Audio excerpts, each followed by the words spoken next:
added on. Here we go. Start again. Take two. Sorry, everybody. Good evening and welcome to the East Gippsland Shire Council meeting of Tuesday, 19th of August 2025. East Gippsland Shire Council live streams, records and publishes. Could you please in the gallery, please stop talking? Thank you. I hope you can hear me from out there. So East Gippsland Shire Council live streams, records and publishes its meetings via webcasting. These recordings are available for viewing by the public by following the link on Council's website. During the meeting, any members of the public who are addressing the Council will have their image and comments recorded. No other person has the right to record Council meetings unless approval has been granted by the Chair. Now, if technical difficulties are experienced with the live streaming during the meeting, we will adjourn until the issue is resolved. If they can't be resolved, the meeting may be postponed to a later time or date. East Gippsland Shire Council acknowledges the Gunai-Kurnai, the Monero and the Bidawal people as the traditional custodians of this land that encompasses East Gippsland Shire and their enduring relationship with country. The traditional custodians have cared and nurtured East Gippsland for tens of thousands of years.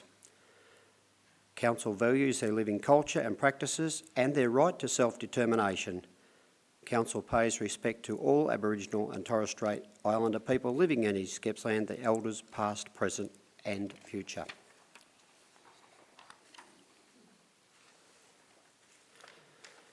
In line with the Local Government Act, councillors are able to attend council meetings electronically or in person. When participating in a meeting electronically, a councillor can only be recorded as present when they confirm that the following criteria is met. They can hear proceedings and can be heard by other members in attendance, and they can see the members in attendance and can be seen by other members. I will now confirm with Councillor Joanne Eastman, who is attending online, that she can hear and be heard, and to note assurance that the location she is participating from is secure to ensure any confidential deliberations remain confidential. So, Councillor Eastman, can you see and hear us? Yes, I can, Mayor. Thank you. And can you confirm that the location you are participating from is secure to ensure that any confidential items can be dealt with in a confidential manner? Yes, I can. Thank you. So, if you are participating electronically, so if you experience technical difficulties during the meeting, we may adjourn briefly to enable you to rejoin. Should they be unable to reconnect within 5 minutes, the meeting shall resume in your absence. Thank you. So tonight we do have no apologies for this evening's meeting. But at 1.3, which is a declaration of conflict of interest,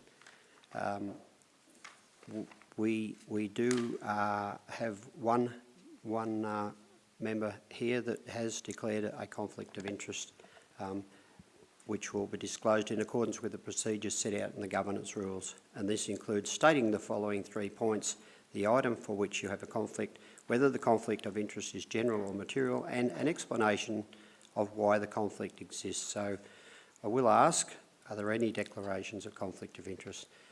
Thank you, Ms Johnson.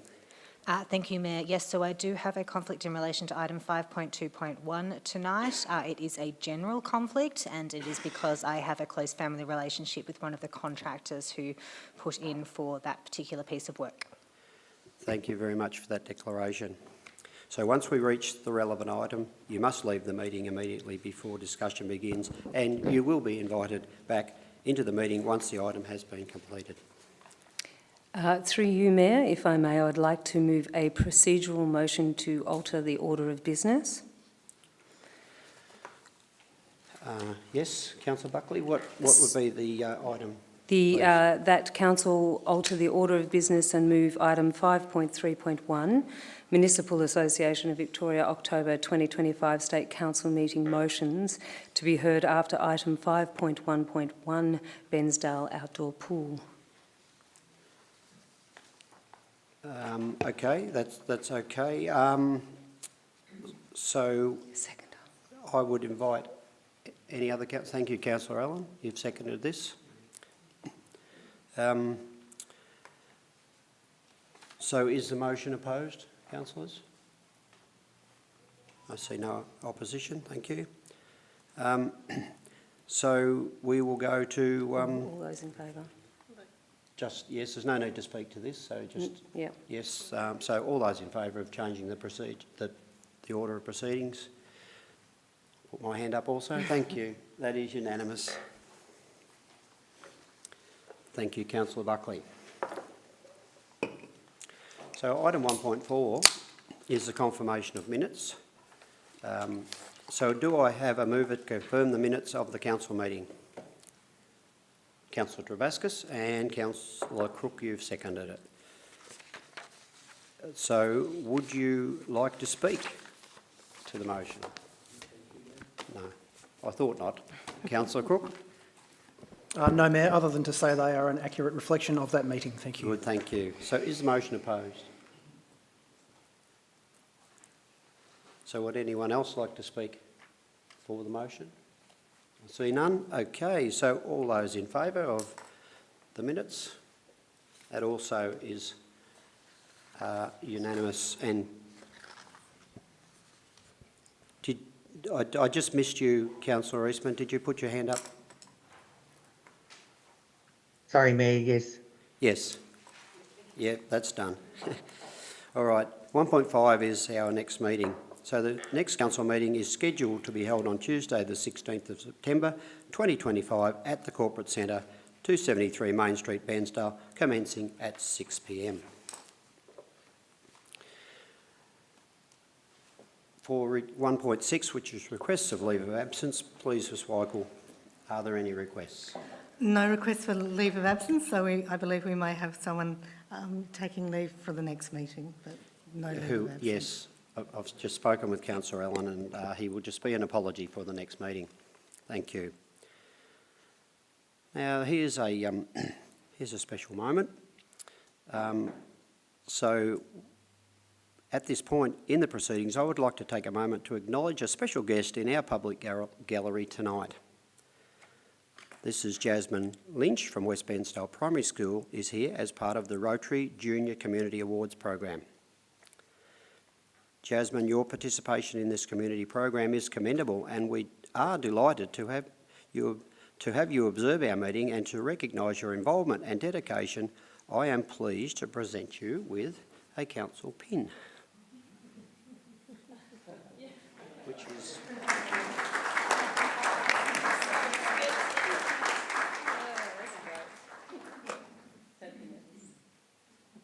That's your pin. I won't try and attach it because I'm pretty clumsy. That's a Shire emblem there. So we would get a photograph. And if everyone can hear me, I think that Jasmine is quite unique here because not many young achievers like this get to come to council with a gallery so large. So you've done very well. You've come at the right time. So congratulations and thank you for your participation. Oh, okay. Official duties to say you actually came. I can do that for you.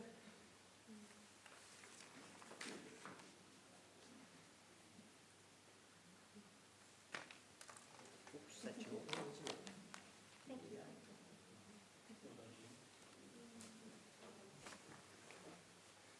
I think that deserves another round of applause.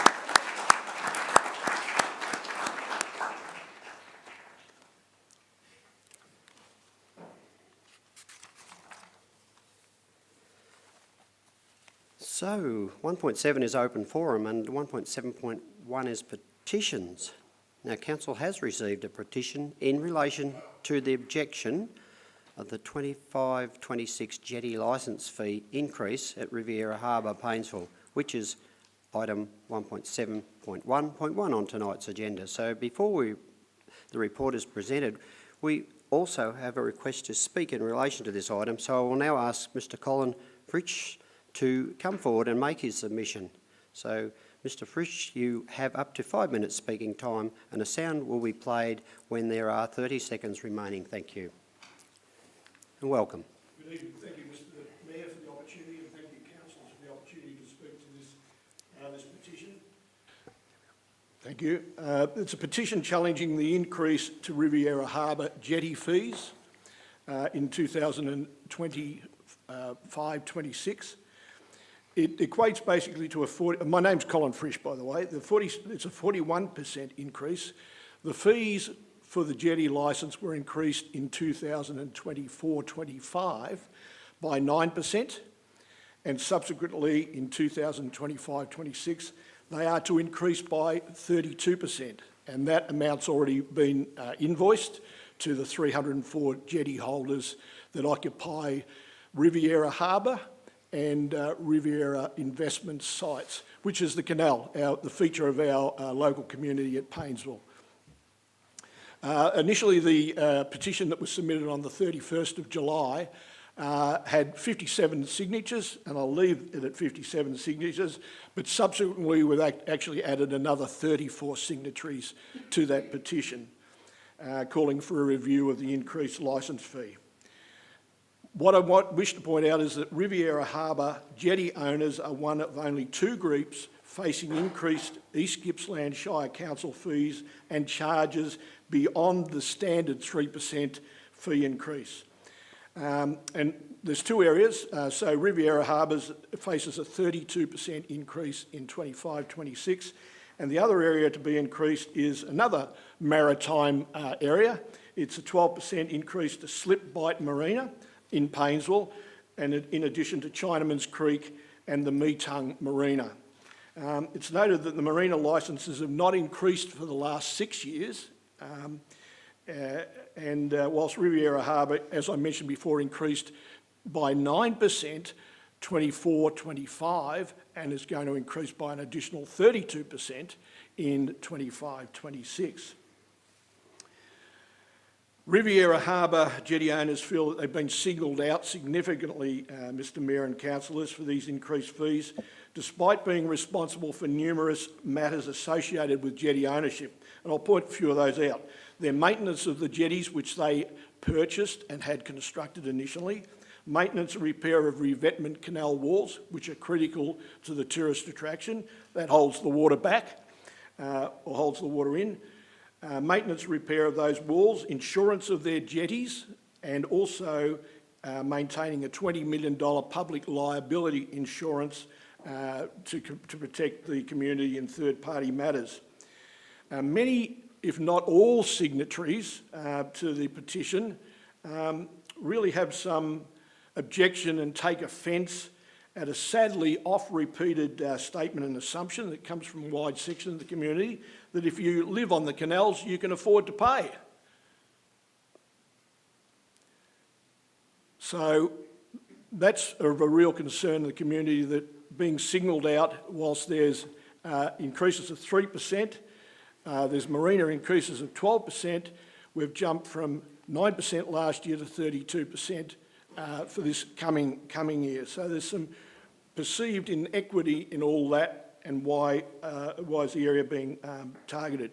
In the budget papers, preliminary to this, there was a one-sentence statement about the increase, and it actually said, and I'll quote from the budget papers from page 13, Riviera Harbour Canal jetties, a proposed average increase of approximately 30% to ensure fair contribution for use of the harbour.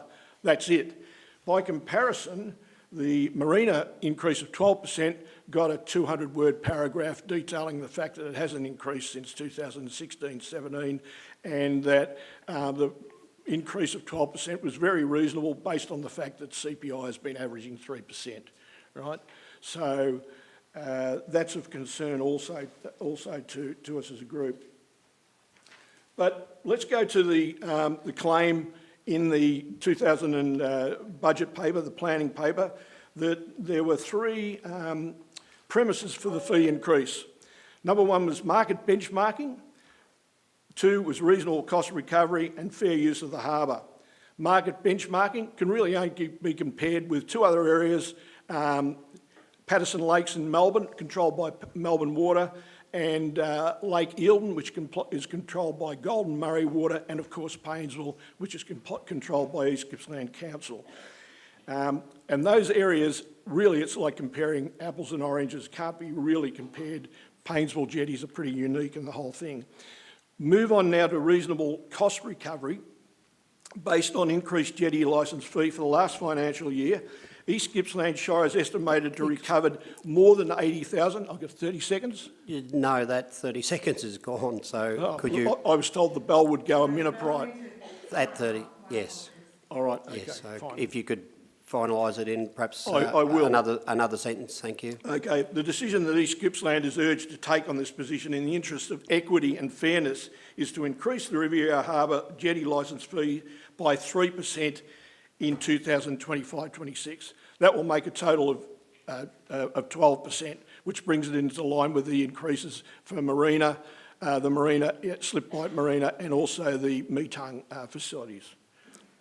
Good, thank you. Thank you very much for your presentation. So before you leave, I've just got to ask the councillors, are you needing to ask any questions of clarification on this submission? No? Okay, so nobody's needs clarification. So there is a recommendation in the report, so I'll now call on any councillor to move the motion.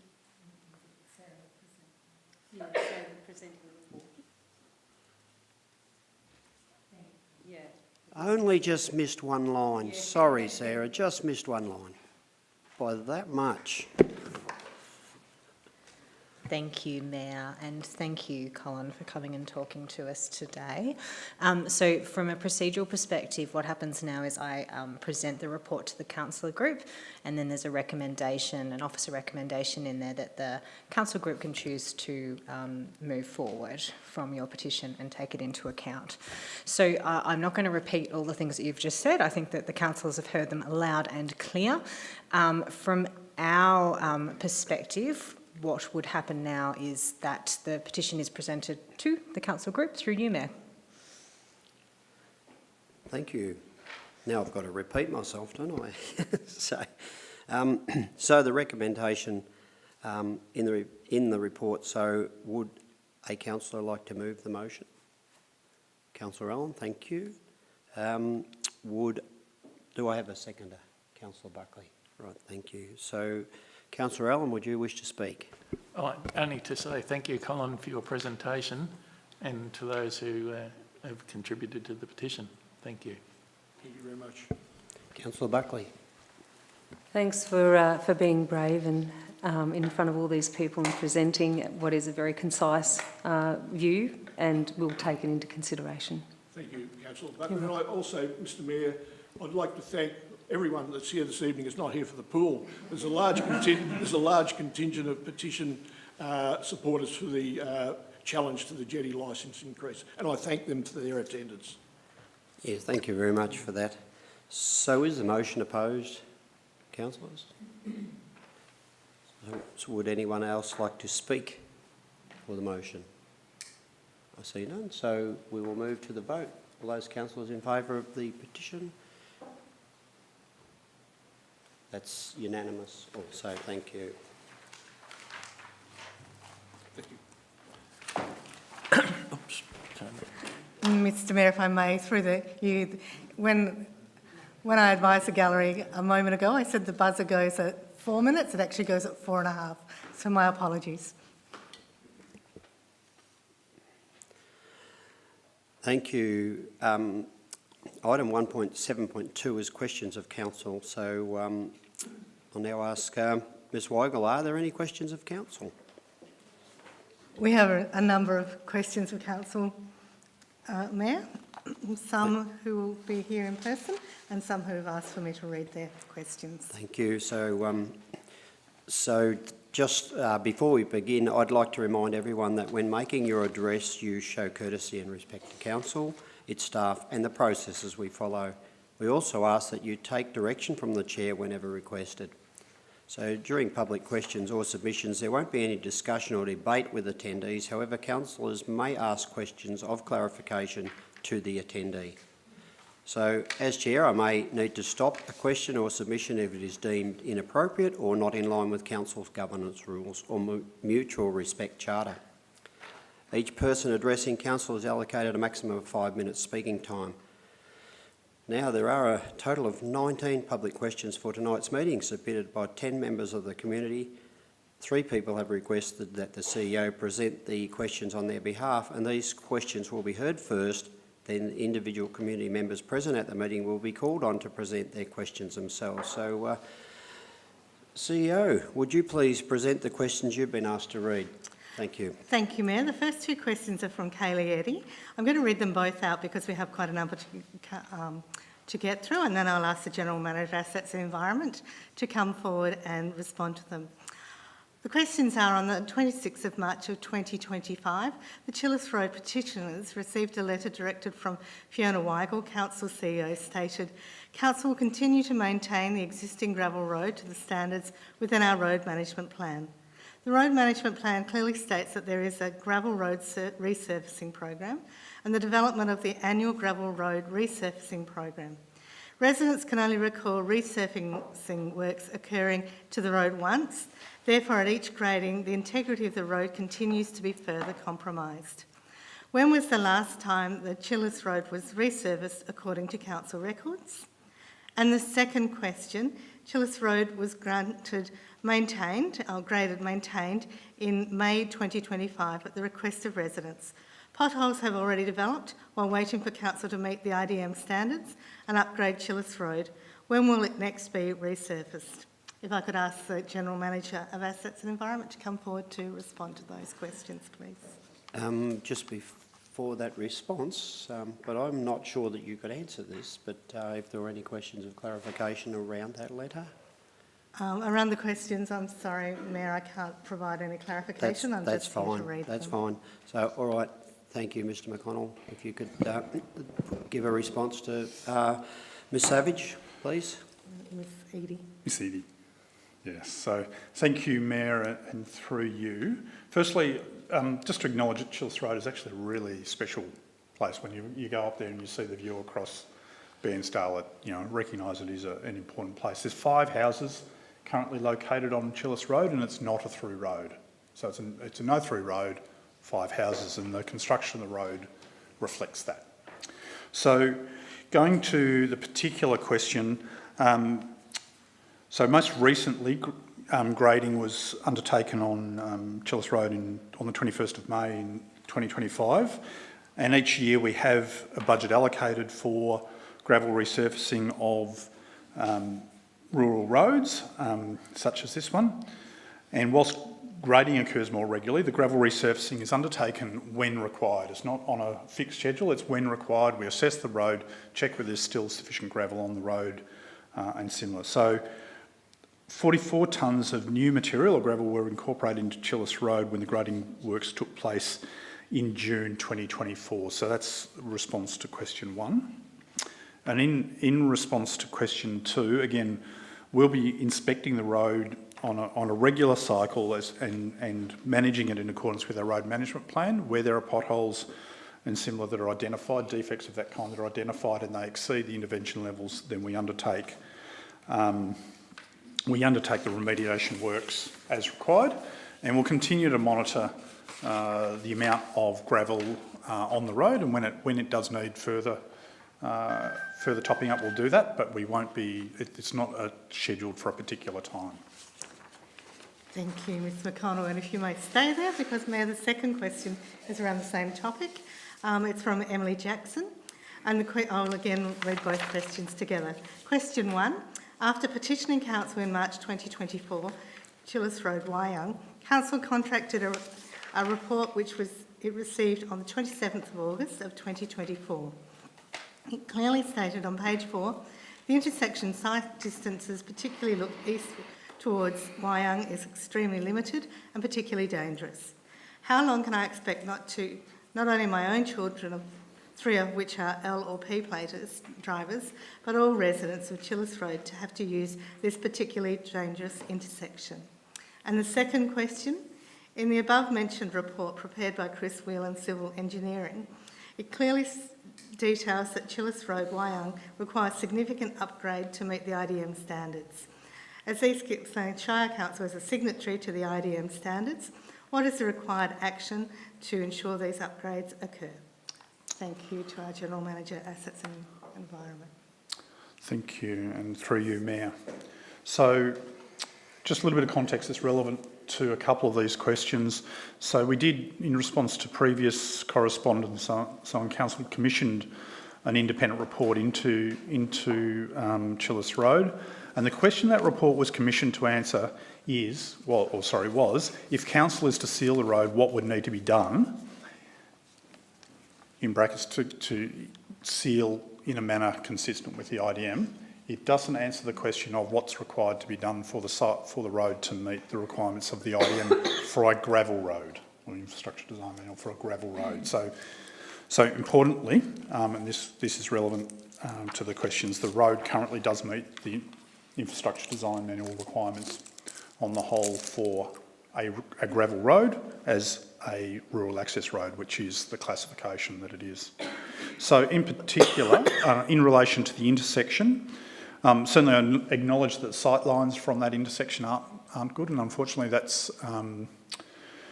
that relates to the location of the road entrance in respect of the brow of a hill. So it's just over the brow of a hill, or the crest of a hill, which makes doing something about the sight lines very difficult. We've previously investigated a speed limit reduction for the Wyong-Kalulu Road. The community did not support that speed reduction. With the additional development that's occurring in that area, our intention is to go back to Department of Transport and Planning and advocate again for a speed reduction through that area as one way in which we can improve the safety of that intersection. And the other part with that is we'll continue some investigations into what would be required to seal just the intersection to again improve safety in that respect.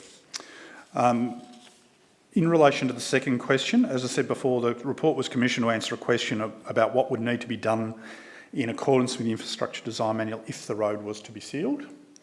The report states that if the road was to be sealed, it wouldn't meet the requirements for the IDM, and the main reason for that is, in addition to the seal width, you also need to provide gravel shoulders, and there's not sufficient width in the currently constructed road to simply seal it and then meet the IDM. So in fact, it would need to be extended.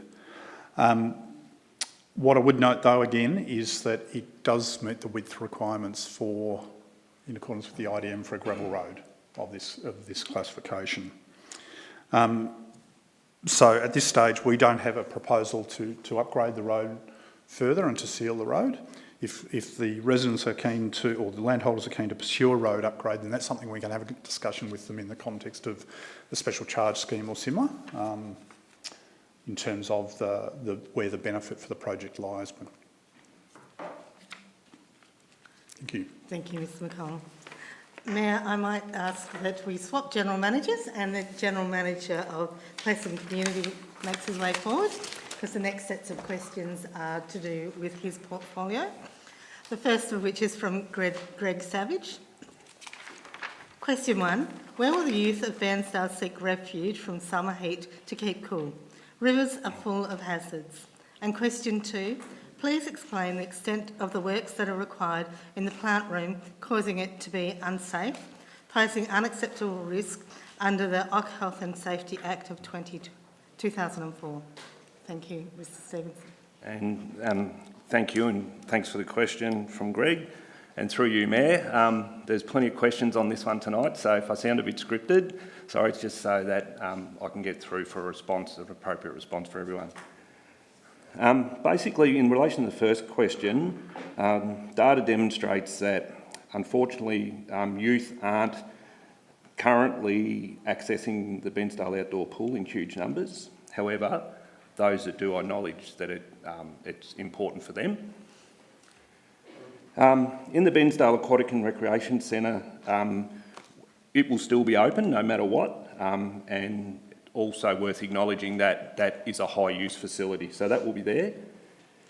So too will other facilities like our local splash parks in Meetung and Lakes Entrance. Council will also be doing other things around aquatic services. We'll be promoting water safety, and we will also be supporting beach lifeguard patrols in our popular beaches and actually funding those as well. So there's a range of things that we'll do while we get to the bottom of this issue. I think the second question was in relation to the plant room and the risks. So there's several risks identified in the plant room, and they're rated as extreme risks in our risk rating system. Probably the biggest one at the start is the confined space entry in the backwash pump pit that extends to engulfment risks, so quite a significant risk for us. There's also manual chemical handling issues due to the poor and outdated chemical dosing plant design. We also have risks of slips, trips and falls owing to raised and cracked concrete. Falls from height are also a risk. We have heights of around 3 to 4 metres in the plant room, and this is owing to the backwash tank design in place with the current plant. We have corrosion on safety equipment due to the age and deterioration of that asset. And we also have issues with electrical infrastructure requiring significant works. We have some initial cost estimates, and they are estimates to address plant issues, and these have been obtained and indicate that it could be more than $500,000 to repair. However, this investment would still fail to meet some of the obligations in providing a safe workplace, and some of those things that I mentioned there wouldn't be met by just that $500,000 investment. To fully remove the risks, we require the plant room to be decommissioned and redeveloped. Addressing these issues is not achievable in our mind in the 2025-26 summer season, and needs to be considered in the context with all of the other infrastructure on site. Council expects to obtain further expert information about replacement costs as part of our future strategy work, along with the recommendation that we'll present to Council tonight. Thank you, Mr Stevenson. The second and the last question that I am to read is from Mr Harry Barton. And again, there are two questions. What appropriate planning for building a new pool, brackets, same or different site, has taken place in the last 15 years since the business case for rejuvenation of the pool was presented to Council? And the second question, what actions need to happen to keep the outdoor pool running until a newer pool is built? Thank you for the question, and through you, Mayor. I think in this one it's worth me referring to the report that outlines that we've put out, that outlines that Council developed and adopted an aquatic strategy in 2016, and it acknowledged that the pool was nearing the end of its life and should not be invested in heavily to extend its life. So officers have followed that direction. However, we are now proposing to revisit the strategy with the community. And in the second part of the question, the officer's opinion is that there is no short-term solutions that will address the health and safety hazards on site in time for the upcoming season. To fully remove the risk, we would require the plant room to be decommissioned and redeveloped, concourse and drainage to be replaced, which may require a whole pool shell replacement as well. Council expects to obtain further expert information about replacement costs as part of the future strategy work alignment that I mentioned, and that will be part of the recommendation that we present tonight. Thank you. I think Mayor, they were the last of the questions I was to read. I think we now have questions from the floor. From the floor, I just asked you a question. The next run are all of the same of the pool. So all of those people who are coming up to speak, if you the speaker before you was actually saying the same as what you were going to say, it would be really good if you could condense your version down so as we can get through all the speakers, because I think nobody wants to sit and listen perhaps to the same question over and over from several presenters. So yeah, if you just pay attention to that, that would be really good. So I did make a mistake before, but Miss Andrea Savage, would you please come forward with your submission?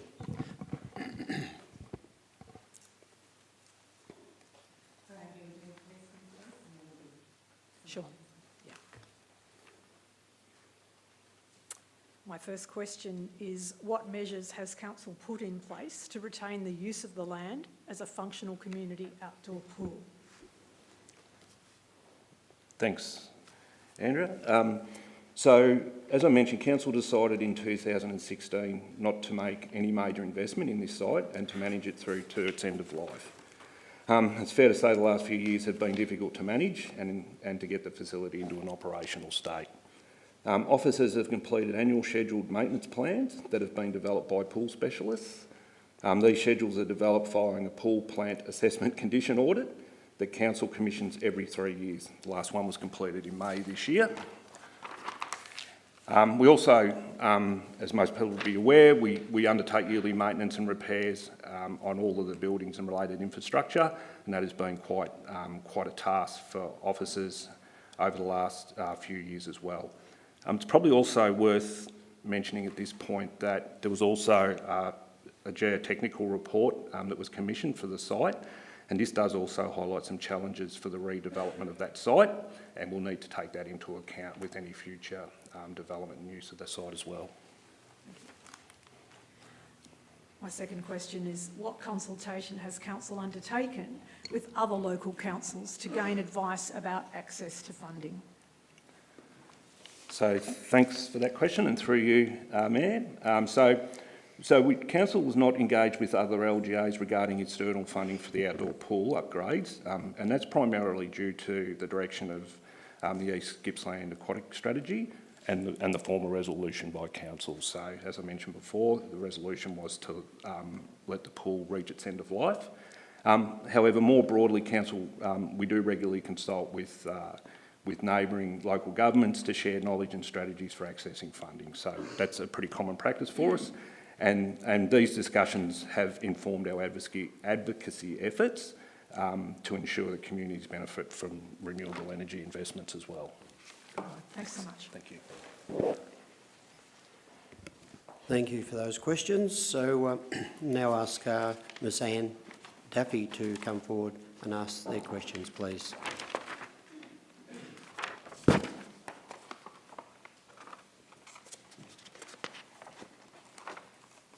I actually have some documentation which to just pass around quickly for people who have a look at it. Pass them around. Based on my questions upon this. So I'm not sure whether you've seen it. I've seen it. You've seen it? Yeah, but I'll take We'll it. pass it round. Then we'll chuck it out to the back too.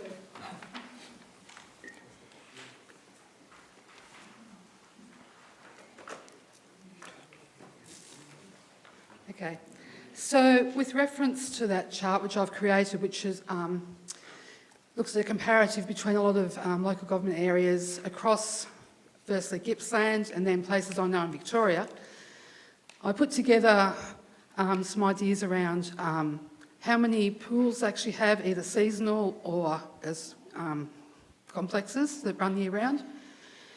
In light of that, how do you feel that the East Gippsland Shire currently rates when compared to other LGAs?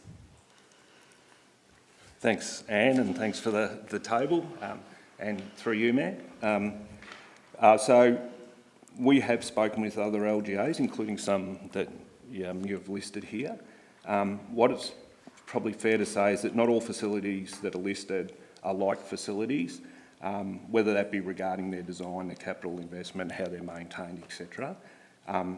And it's probably also important to acknowledge that not all councils have the same strategic direction with their pools. And this can be associated with things like their geographic location, like their proximity to the coast or something like that, so i.e. Mildura, having no access to the coast, and that pools, like everywhere, become extremely important. So when we benchmark and we're making comparisons, we look at attendance and we also look at council subsidy. And what we can confirm, and this was in the paper as well, so we've been really transparent about this, is that we have seen a lack of community attendance and engagement on site at the Bairnsdale outdoor pool, and it has, to put it on the table, the highest council subsidy per visit of all council pools that we've benchmarked against. Okay, well, my second question is, in light of this information, and remembering that a 50-metre pool is a prestigious asset that LGAs throughout Australia sort of use as a benchmark upon how good that city is or how good that shire is, what can be done to maintain ours and to maintain our status, because we don't want to become like Colac. Thanks, Anne, and through you again, Mayor.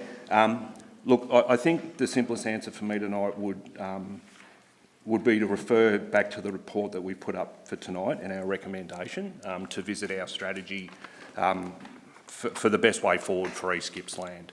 And that's not a predetermined position by us at all. That's just by saying the pool's at end of life. What does the community need? What does the community want? And that we undertake that work to get the best result for the community. Thank you. Thank you for that. So next is Ms Genevieve Wilkes. Would you like to come forward and ask your questions? Thank you, Mayor. So my first question is, what advertising has Council done over the last 5 years to promote the existence of the outdoor pool to the residents, including the changeable opening hours, and such that that could have been a way to promote visitation and reduce the council subsidy cost per swim? Thanks, Genevieve, and through you, Mayor. So we certainly have run advertising over the last number of years. That's included things such as radio advertisements. Most people probably that are on social media would have seen that we certainly promoted the opening of the pool and posts, and especially the use of the pool on the days that are hot, and encourage people to go there. The other thing we've tried to do as much as possible is to make it accessible to all, is to offer things like free swims Fridays and that as well, to get people to go along. We have actively tried to encourage attendance, because patronage is an important factor to keep the pool open. Thank you. My next question is about the occupational health and safety requirements, and I know you've already spoken to that. I might just particularise my question a bit and ask what's changed since last year, which means it can no longer open. So I'll just add to the items that I put forward before, and we've spoken around the plant room. I think it's also important to note that they're not the only health and safety issues with the site at the moment. We had things like the concourse, uneven surfaces, concerns about the pool shell won't take works around it, which is an issue, and we have other buildings and that on site that are deteriorated to a point where they actually need works and that on them. We've every year put significant effort to try and get the facility up and going. That's included things like last year we had a really high cost year where we just couldn't get the water to safe levels, and that was because the infrastructure around it is slowly not keeping up to pace with the requirements to keep the pool at a good standard for people to swim in.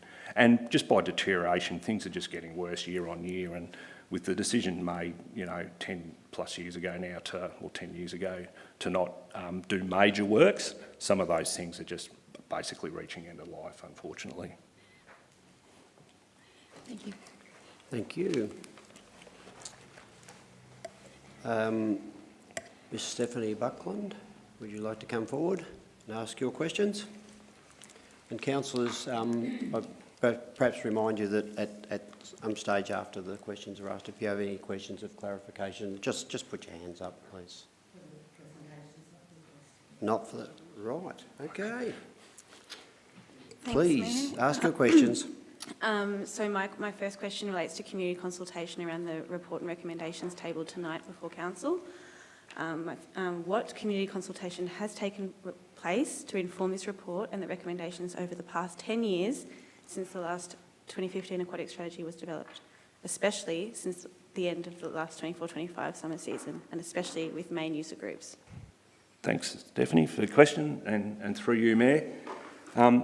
There was significant consultation, and I'll preface this by saying before I joined Council, so back in around the strategy in 2015. However, there hasn't been any significant further consultation with the community due to the outcome of the strategy directly advising no further improvements or investment would be made to the site. The main user groups of the Bairnsdale outdoor pool are schools at the moment. And they lead their annual carnivals on site. And also we have the water dragons down there. who, although didn't have high usage of the pool last season, have club rooms on site as well. So officers have contacted the user groups to start the conversation on how council can support alternative arrangements for this summer. And the recommendation in the report is that the community is consulted on the future of the outdoor pool in creation of the new aquatic strategy. Thank you. So my second question relates to what the report doesn't speak to. So why doesn't the council report speak to the significantly reduced season, with this 24-25 season commencing 1 month later in January 2025, and the opening hours and the lack of no lap swimming in the morning either, and also around some people using the pool reporting that they were not even checked in, like there was no staff to check them in, so people were going without anyone noting that they were there. I know that's not part of my question, but it's just it's relate to it as well. Thanks for the question. Through you, Mayor. So the seasonal operating hours for the Bairnsdale and the Orbost outdoor pools are shaped by a combination of weather conditions, historical community usage patterns, and also resourcing to ensure that they're financially sustainable for councillors as well. It was fair to say last year was a real push to get the pool open, and as I mentioned in a previous response, to get water quality in that even up to speed to swim in took a significant amount of work. The data demonstrates that the Bairnsdale outdoor pool attendance wasn't significantly impacted by those operating hour changes. It's fair to say we witnessed low patronage in advance of this being introduced as well. Thank you. Now, the next person, my apologies if I don't get this right, but it's Ms Colette Marazki-Lawler. Someone out there of that? Maybe not present. No, she's coming.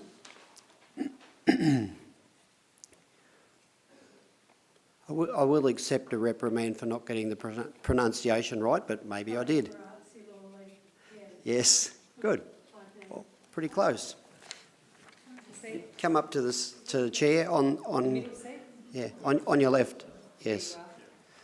Okay. Well, I've had my submission simplified, so that's great. But I just want to give a little bit of history of what I've gone through from council. So, all right. Does that come with the question? It does come to the question. Yeah. Good, thank you. Okay. I'm asking, without giving or relaying all potentially contrary, conflicting and unnerving processes that have seemed to have gone on chronologically incorrect in following debt collection for rates, levies, services, charges, that sort of thing. I just wonder, can you really go ahead and give somebody a process server in the mail when there's no filing in law courts yet? Can you really advise somebody to go and talk to East Gippsland Shire Council's legal counsel and direct them to do that when that's a conflict of interest at the end of things anyway? And can you actually have a debt recovery, a debt collection agency alongside of the legislative, the Local Government Act 2020, can you actually have a debt collection agency as a business in council? Because what I was issued with was recoveries@eastgippsland.com. And there were, in the Australian company number, I don't think council has companies, do they? Like a council doesn't, they have tenders and they have contractors that they bring on board and pay with their Treasury Department and with their business amounts of money that they're budgeted for. I just felt like It was very unnerving. It wasn't chronologically correct in the processes you should have followed. And I'm just wondering, are you legally permitted to take this sort of action to recover unpaid rates and charges under a hardship arrangement that previously existed?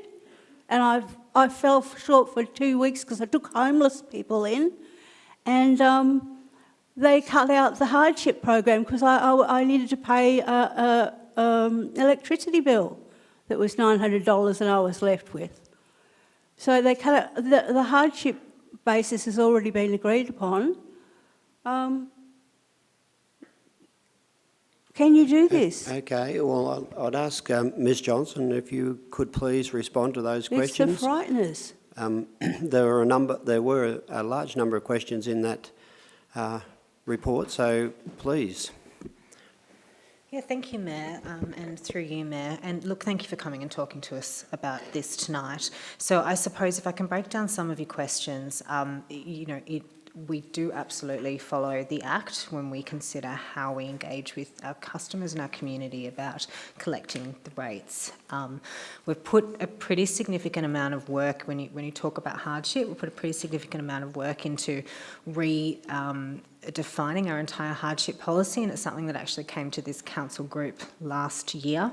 And we've also worked really hard to strengthen our relationships with local financial councillors. It's absolutely fine, including Anglicare and Rural Council, the rural counselling services as well. So, look, I suppose from my end, we're here to help, and I know the team are absolutely here to help, so I would encourage you to make an appointment to come and talk to us again. I know that you have had discussions with the team in the past about how we...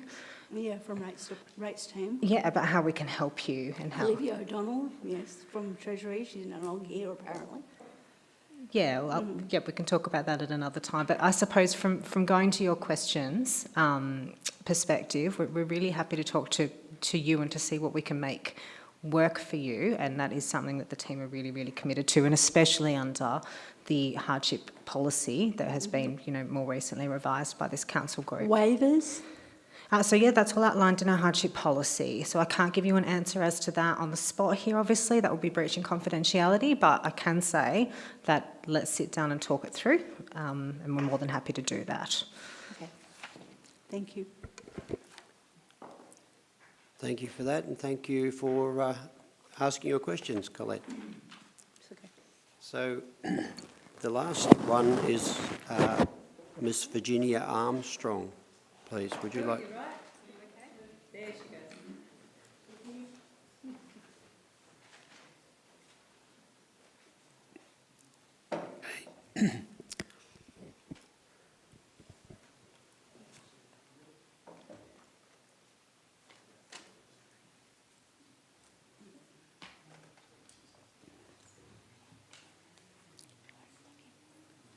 So, welcome, Virginia.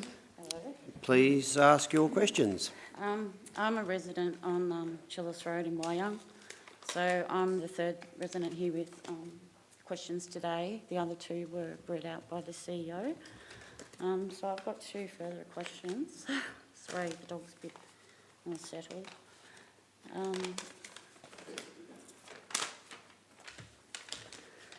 The first question I had was, after receiving a report from Chris Whelan Civil Engineering, with it stating council is not meeting IDM standards for Chillis Road, to which East Gippsland Shire is a signatory, what are the requirements of council to address these issues in a timely way? Mr McConnell, could you please respond?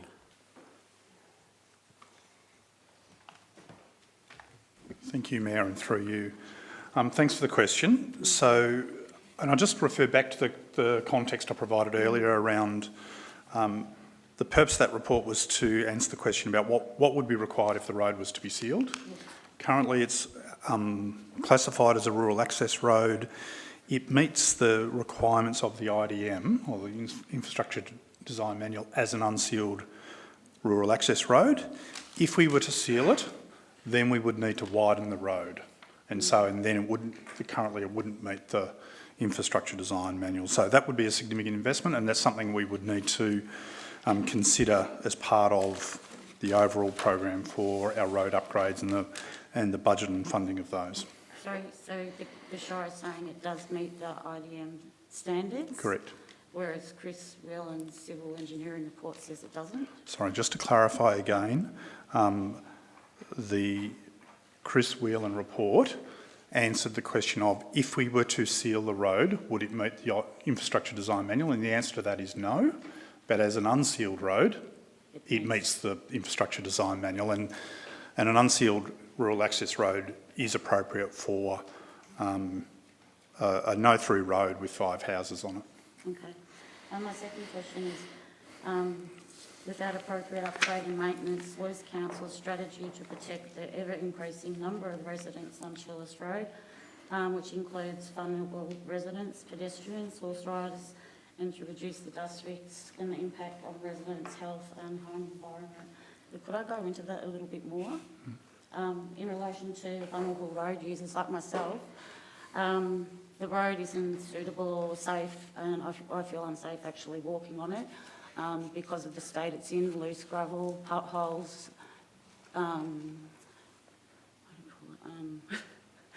the corrosion, corrugation, and there's no room to walk in certain places. The nature strip on side road might only be a few feet wide and unlevel, unstable.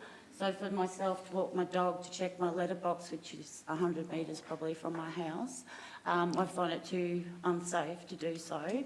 So instead, basically get in my car to drive down there, and the same goes for any social interactions or interactions with my neighbours. I find that it's just too unsafe, and there's no paths, no tracks or anything suitable for any pedestrian activity. Okay, thank you. So, and they're all reasonable points. I think, again, what I'd just reiterate is that for a rural environment with 5 houses, a gravel road with that classification of a rural access road is what's appropriate, and normally the construction of the road and the standard of its construction is set up and as part of the subdivision of that area, and is reflected in effectively the costs of the developer in delivering that area. So in this case, what we have is a road that is a rural access road. It meets the requirements for that. We'll continue to maintain it and ensure that it meets the requirements we've set out in our road management plan in terms of identifying defects and responding to those. I'm happy to have a conversation with residents about upgrade, but it's in that context of either when does it appear when can it appear within the future program of work across East Gippsland, or secondly, in the event that the landholders are interested in participating in a special charge scheme, and we can talk to you about that. Okay, so at this point in time, the safety of, say for example, pedestrians isn't a priority to allow safe passage with the traffic and, unstable surfaces. So again, I've given a response. I didn't say that, so please don't put words in my mouth. No, I was just asking, okay. Yeah. So Mayor, perhaps, because I recognise that we've got very limited time tonight, but perhaps I could suggest that given we've had a few questions about Chillis Road, we can set up a meeting with residents on site to discuss it in much more detail. Okay, thank you. Thank you very much.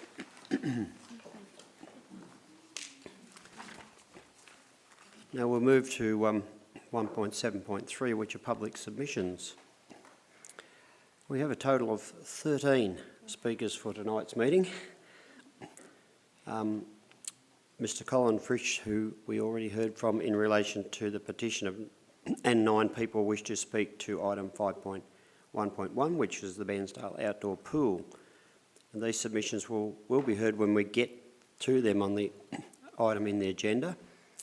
The 11th speaker is Ms Michelle Rodwell, who I will now invite to address Council on the subject of Clare's Law, please. Excuse me, Mayor, if I may, and sorry to change our order, but however, given that we're bringing that item forward, perhaps we will hear that at that item.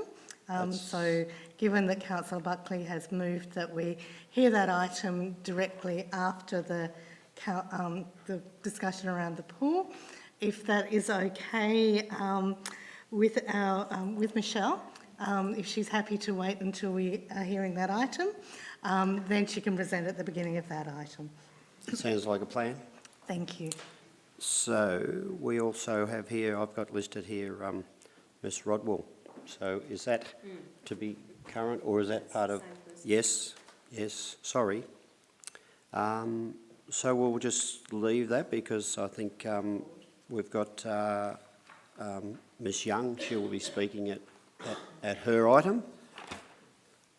So therefore, we'll go to 1.8, where items for noting, and there are no items to be tabled at tonight's meeting. I know there's a few bemused looks in the gallery. So what we're going to do is wait till we get to the item around the Bairnsdale outdoor pool, and then ask you at the beginning of that item, which is very shortly, to come up and make your presentations then. Thank you, Mayor. So there are also for item 2, which is notices of motion, there are none for tonight's meeting. And item 3 is deferred business, and there is no deferred business for tonight's meeting. And councillor delegate reports, they would have already been presented and will be in the items in the minutes. Thank you, Councillor Allen. So then that does bring us to item 5, which is officer reports, and the first item is 5.1.1, which is the Bairnsdale outdoor pool. So before the report is presented, we have several submissions in relation to this item. So I would now ask Mr. Richard Brownlow to come forward. And same as before, you do have 5 minutes speaking time, and a sound will be played at 4.5 minutes, where that leaves you 30 seconds remaining to finish up. Thank you. Thank you, Mayor. Thank you, councillors, and thank you, council staff. There's been a lot of chat this evening, and a lot of questions already, obviously, around technical aspects of the infrastructure surrounding the swimming pool, and the long-dated plan since 2016 regarding the future investment into the swimming pool. Quite interesting, I think, for many people here who probably don't follow council business on a meeting-by-meeting basis. Probably a lot of people here at the long-dated plan about that the infrastructure probably comes as news to a lot of people, so that's quite interesting. Tonight, I really just want to speak on a personal level about my family's experiences and what this dear piece of council infrastructure means to us. I'm the parent of 3 primary school-aged girls, very, very keen swimmers. They're all members of East Gippsland Water Dragons. They're extremely active in their primary school swimming programs. All 3 kids go to Lucknow Primary, local state school. I used to live in Mitchell Street, just a couple of streets from the pool. So, when I had a very young family, we were within walking distance of the pool, and, always been very keen users of the facility. My children are also involved in Lakes Entrance Surf Lifesaving Club and actively involved in the Nippers program in the summertime. I also am a bronze medallion surf lifesaver. So I teach the Nipper program down there at Lakes through the summer.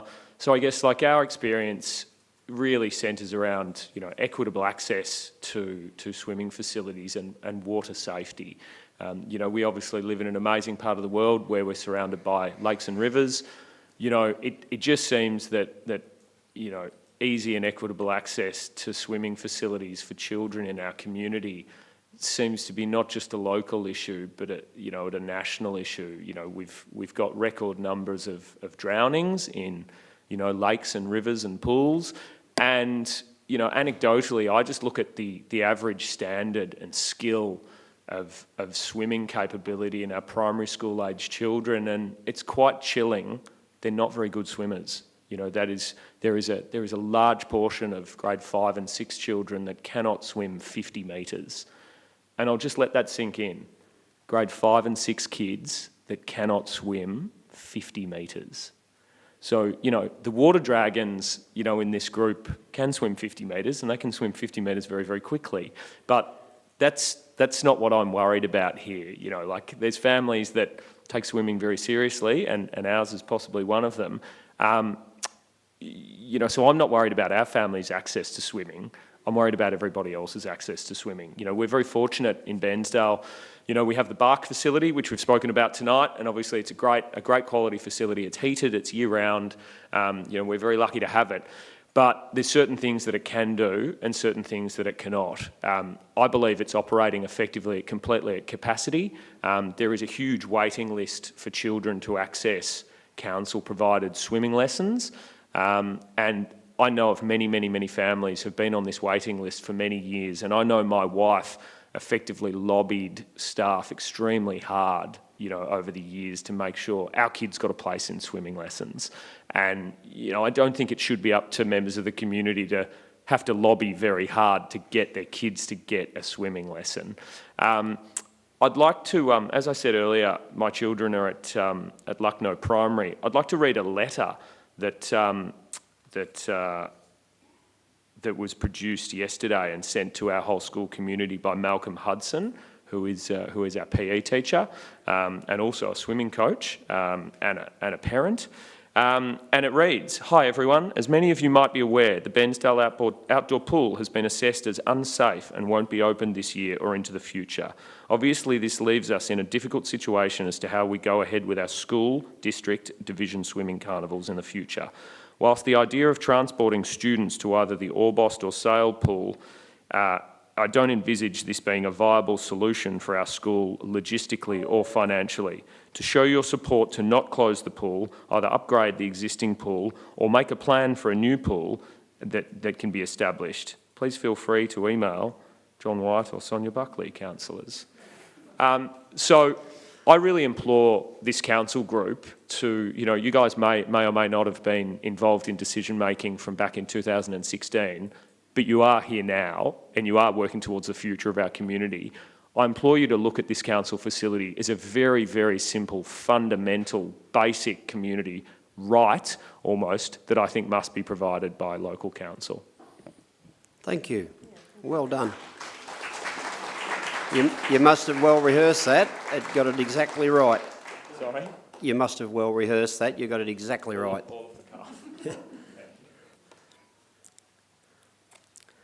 Our next submitter is Miss Andrea Savage.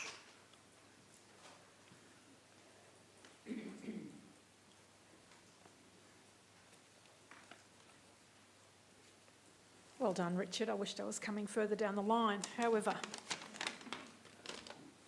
thanks so much for the opportunity to speak, and good evening to Councillor and Mayor John White, Deputy Mayor Sonia Buckley, and all councillors. And can I use this opportunity to firstly thank you all for standing up to represent us, the people of Bairnsdale. As a community member and a past staff member of Nagle College, I've enjoyed the community of the 50-metre outdoor pool for decades now, along with friends and family. The location on a precinct set aside for the community of Bairnsdale over 50 years ago is one of the greatest amenity spaces in Victoria. It's wonderful to see families enjoying this lovely space, and particularly our First Nations families, one of whom is my granddaughter. There have been many reasons outlined for the closure of the outdoor pool facility, either for the 25-26 season or indefinitely. And I thank you, Chris, for your in-depth outline. I understand the issues around a senescing facility. These are common issues local councils face across the state with their 50-metre Olympic pools. However, pardon my optimism, but everything is able to be addressed with time and commitment and funding. I understand, as many of you will know, I understand engineering. I understand how it is possible to mobilise a development I implore you, our councillors, to please cast a brave vote tonight, one that recognises the community of Bairnsdale as a hard-working, passionate and resilient group, having overcome fires and floods, droughts and regional economic struggles, and having demonstrated capability by significantly assisting council 30 years ago with the building of the current 25-metre facility. The sole responsibility of funding and running a new or upgraded 50-metre outdoor pool does not need to sit solely on the shoulders of the East Gippsland Shire Council or the ratepayers. There are many ways to advocate for funding that have already been proven across the state to keep open a 50-metre outdoor pool.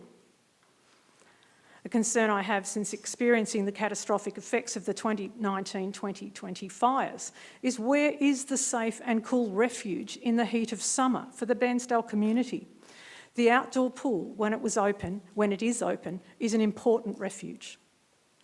An outdoor pool is literally a life-saving facility in heat waves.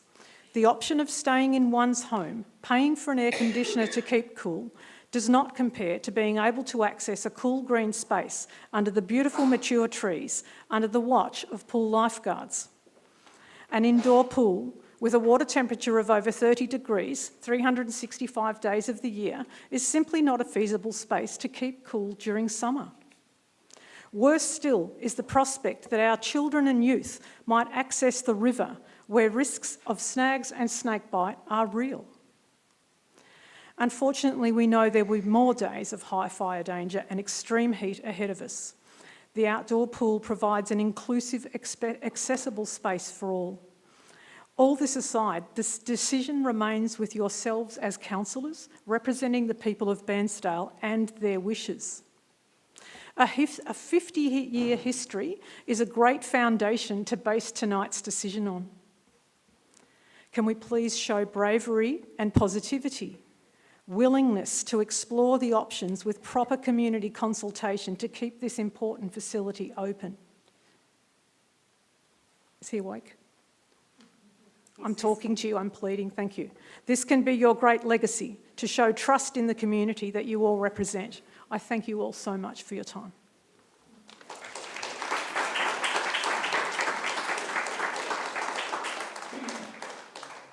Thank you, Andrea, very much. Ms. Genevieve Wilkes, please.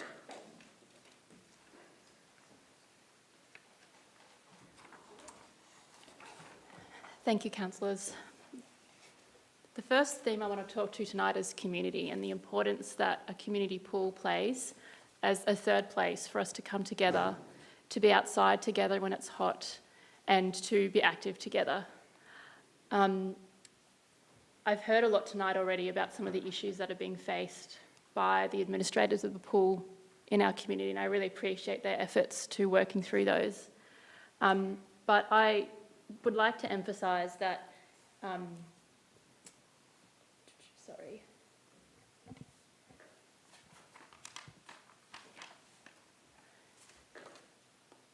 Sorry, I just lost all my notes.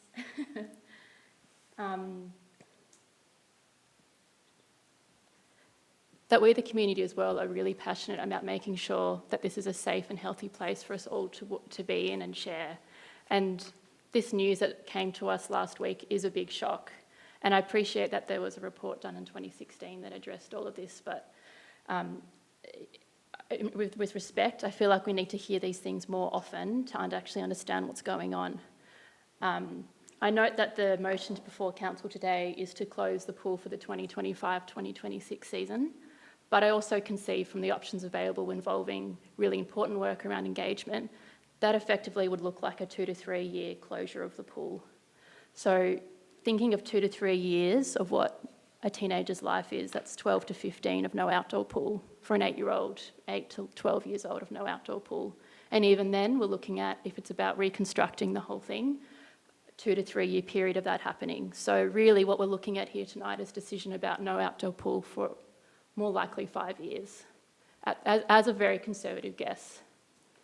So that brings us to the issues that have been addressed and sound important to think about around occupational health and safety. And I think we heard tonight an interesting example of concerns raised about Chillis Road. Another issue that's been a hot topic tonight, where an on-site meeting was offered to the community to talk about issues. I humbly respect that the council's open to offering that to the community before a further decision's made on this issue. We need to understand why, really what's happening tonight, the pool's going to be closed for the next 5 years, and see what we can do to offer and help council with the running and addressing these issues so that the pool can stay open. Because the idea of not having an outdoor pool in this community for the next 5 years is pretty devastating. I feel pretty, as a new resident to this community, moved in from interstate, growing up where an outdoor pool was an essential part of my childhood, not having that as part of my life here really brings up some pretty big questions for me and my future in this town. So, yeah, that's all I really wanted to say tonight. Thank you for the time.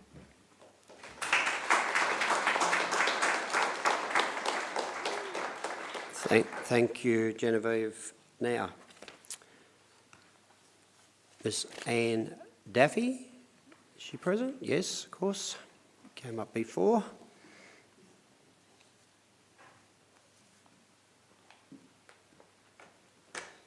Once again, good evening, Mayor White, East Gippsland councillors and members of the general public.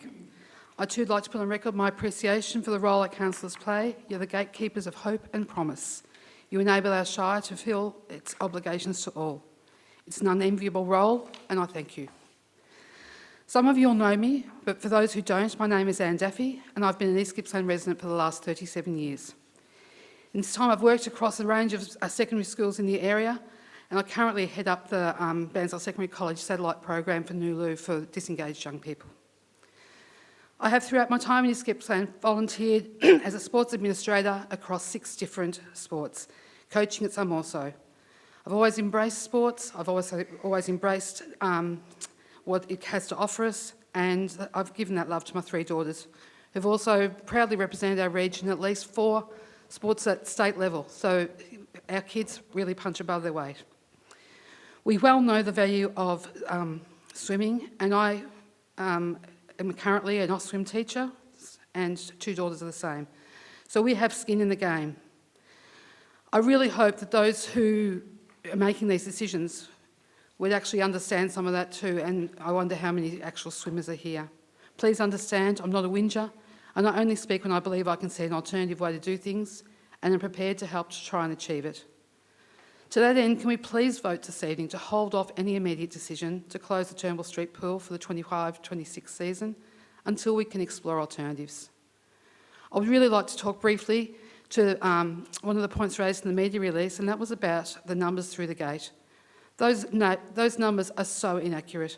As a regular holder of a season's pass, which we couldn't even get this year, I was constantly waved through with no record ever being made that I was there unless I insisted.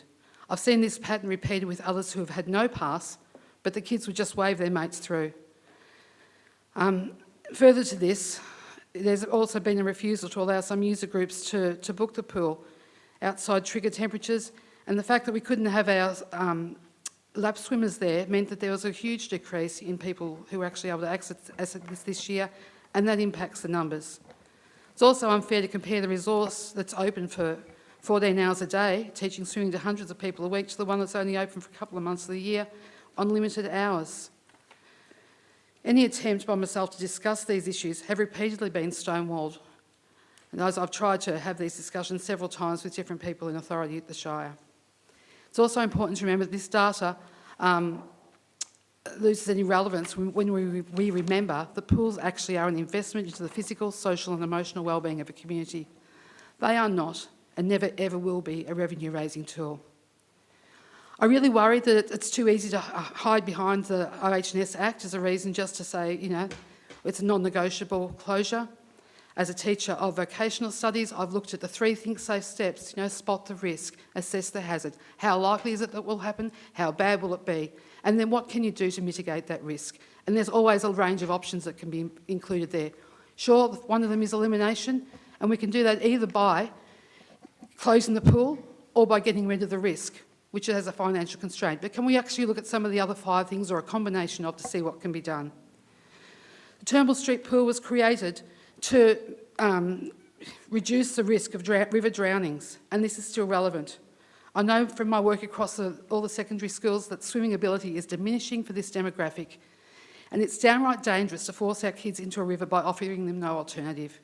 Yes, there will always be those who will swim there, but it's good to have an option. Every young person has the right to swim in a cool, safe environment that is supervised, and not to have no option other than to run the gauntlet of changing variables such as agricultural runoff, fire retardant, flood debris.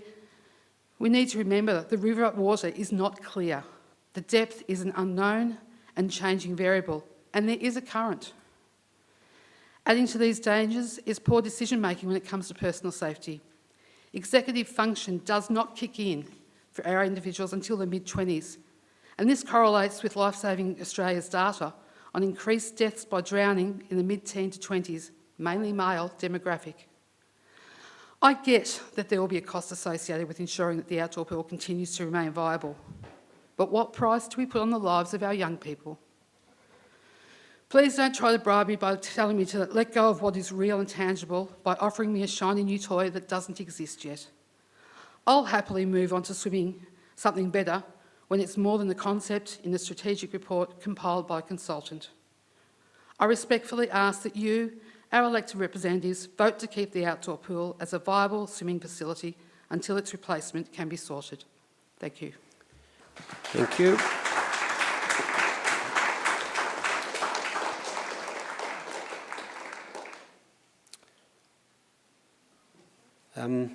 Do we have Mr. Jamie Croft present? Would you like to come forward and speak?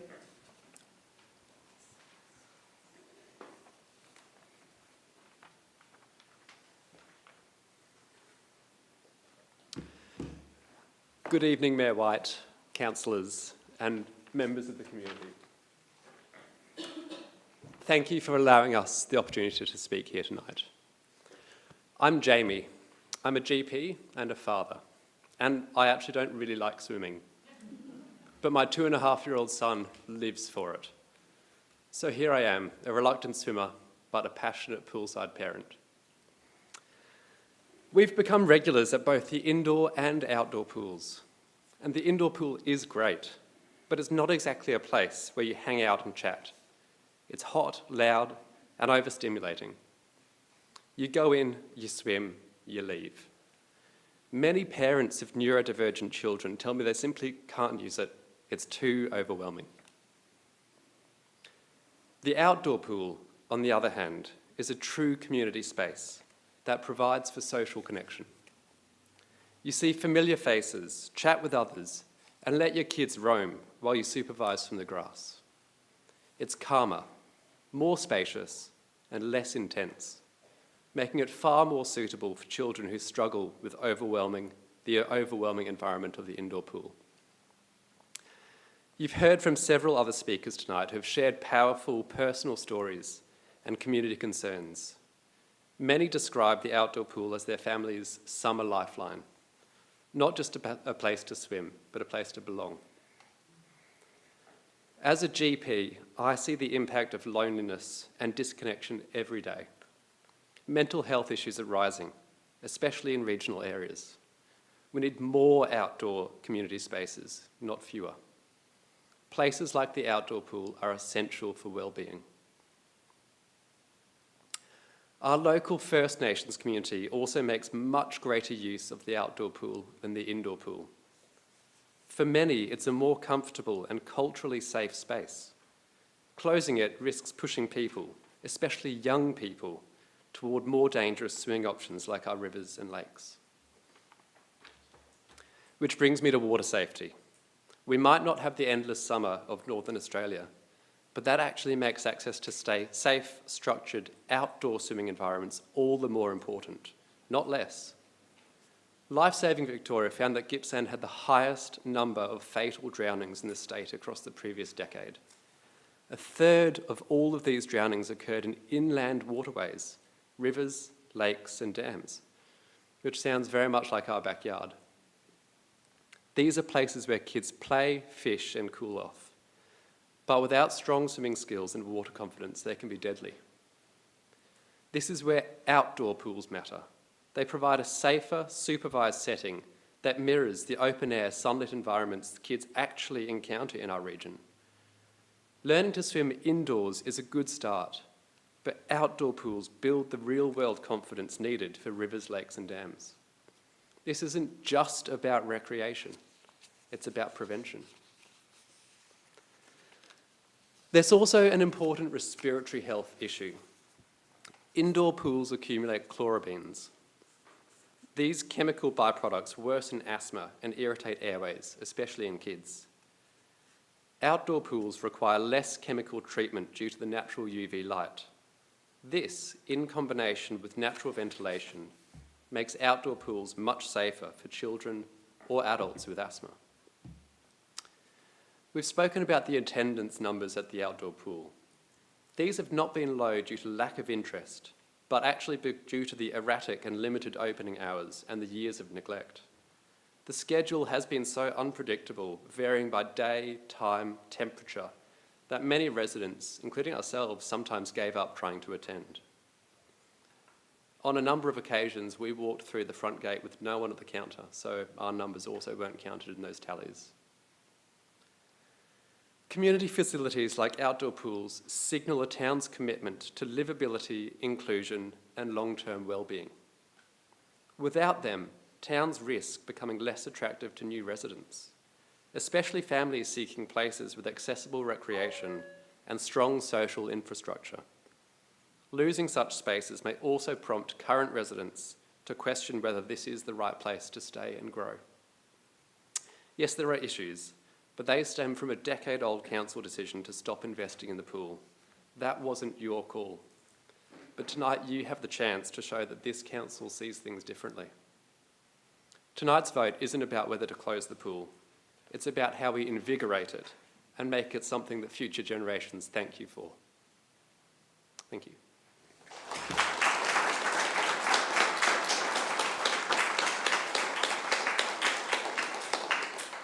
Thank you, Jamie. Miss Stephanie Buckland, would you like to come forward? Thank you, Mayor. Thank you, Councillors. Thanks, everyone. And thanks, Jamie. A bit of a hard act to follow, I think. And also to Genevieve and Andrea, anyone else that's spoken that I've missed. A lot of the things I have to say have already been said. So I recognise it's a long night for us all, so I'm not going to go over them again. So my name's Stephanie. I was born here, grew up here, left for 10 years and came back. And like many of those who've spoken, having a 50-metre outdoor pool is a prerequisite for where I want to live. I've been a BUC member for most of my life. I guess the 10 years in Melbourne was when I was a member of City of Yarra, but you know, I've come back to East Gippy. I'd like to echo the statements of those made before me and those that will come up, that I know will come after me. Outdoor pools are part of the very core of our community, particularly Bairnsdale. The pool here belongs to us, the people of Bairnsdale. It's a valued community asset and can be the centre of our community. I echo Jamie, it seems like a decision was made 10 years ago that wasn't yours and that you've been following your direction to let it go. What other multi-million-dollar asset is left to go, you know, in this day and age? So what million-dollar asset is left to go into the ground? The turnout here tonight and on ABC Radio this morning shows you that there's a different community now than there was 10 years ago, and that we are all very supportive of keeping this pool open. Over the last week, since the abrupt start to the rumours that the outdoor pool was going to close, a large group of community members has been formed. We need the Bairnsdale outdoor pool to reopen this summer season and each summer season while the planning and feasibility for building a new pool is undertaken and until we see this new pool. I've just got all these notes about everything else that everyone said, so I'm not going to go through them, and I think I just want to really emphasise that nothing is unfixable, especially if we band together to find solutions to local problems as outlined in the Council Vision in 2040. As a group, we are willing to come together and work with Council to contribute to the everyday operation of the Bairnsdale outdoor pool over the 25-26 summer season and beyond. This could include fundraising and sponsorship opportunities, establishing volunteer committees of management, mowing lawns, working bees, establishing volunteer lifeguarding roster for morning lap swimming. The fight to keep the Bairnsdale outdoor pool open while a new one is developed is not really about personal attachment or memories, it is about our future. Some of the most important voices that we cannot hear tonight are those of young children. I have been in touch with friends with young kids and have done my best to represent the needs of the community in letters to you and in my community mobilisation efforts. It's the children who use and love the pool that will be our future, and that the closure, that as Genevieve alluded to earlier, that the closure of the pool for how many years it's going to be will impact most significantly. I don't really want it to close. My favourite part is the cold part on my body on the really hot days because it cools me down. Atlas, 6. I like the pool because we get together and swim and I can stand in the medium pool and sit under the trees after I'm done swimming. Otis, 6. I want to go to that pool soon. My favourite part is playing in the little cold pool and sitting and eating chippies under the tree with my friends. Tully, 3.5. As well as those kids, we've got Jethro Grant, 3, Scout, 1, Jean, 6 and Monty, 4, Daisy, 5, Ren, 3, Daisy, Hazel and Snowy Grant, 6, 4 and 1, Teddy, 3, Oliver, 8 months, Albie John, my stepson, 6 years old, Sammy Gooch Jones, 2.5, and little Jamie Croft. Little Charlie Croft even. And there's many other local residents who've reached out to me to express their support for the remaining open of the pool for the last, Jenny, for the next few years while we focus on the new one. Lastly, I am 3 months pregnant. By the time December rolls around, I will be 7 months. The only thing keeping me going for getting through a summer pregnancy is the promise of being submerged in the cold water of the outdoor pool, feeling weightless while carrying many extra kilos and doing my laps to strengthen my body for labour and birth, and for my baby and for the other pregnant women and babies to be born. Thank you for listening.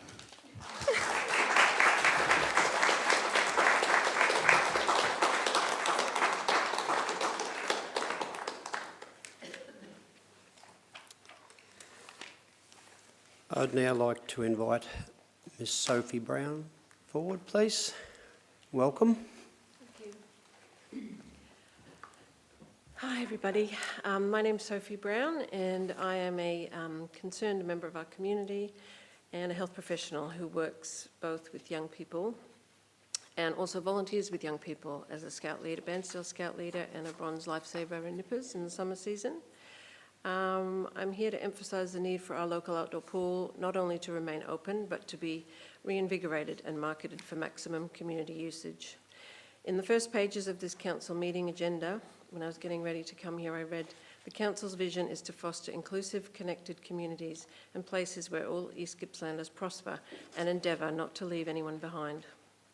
This beautiful grassed and tree-lined community pool is a vital asset that needs to be restored to enable community to come together and feel connected in a healthy, inclusive way. I then read underneath this vision your strategic themes, which are community well-being and social responsibility, prosperity, making the most of what we've got, and managing council well. The benefits of sustaining this cherished Bairnsdale facility extend well beyond recreation.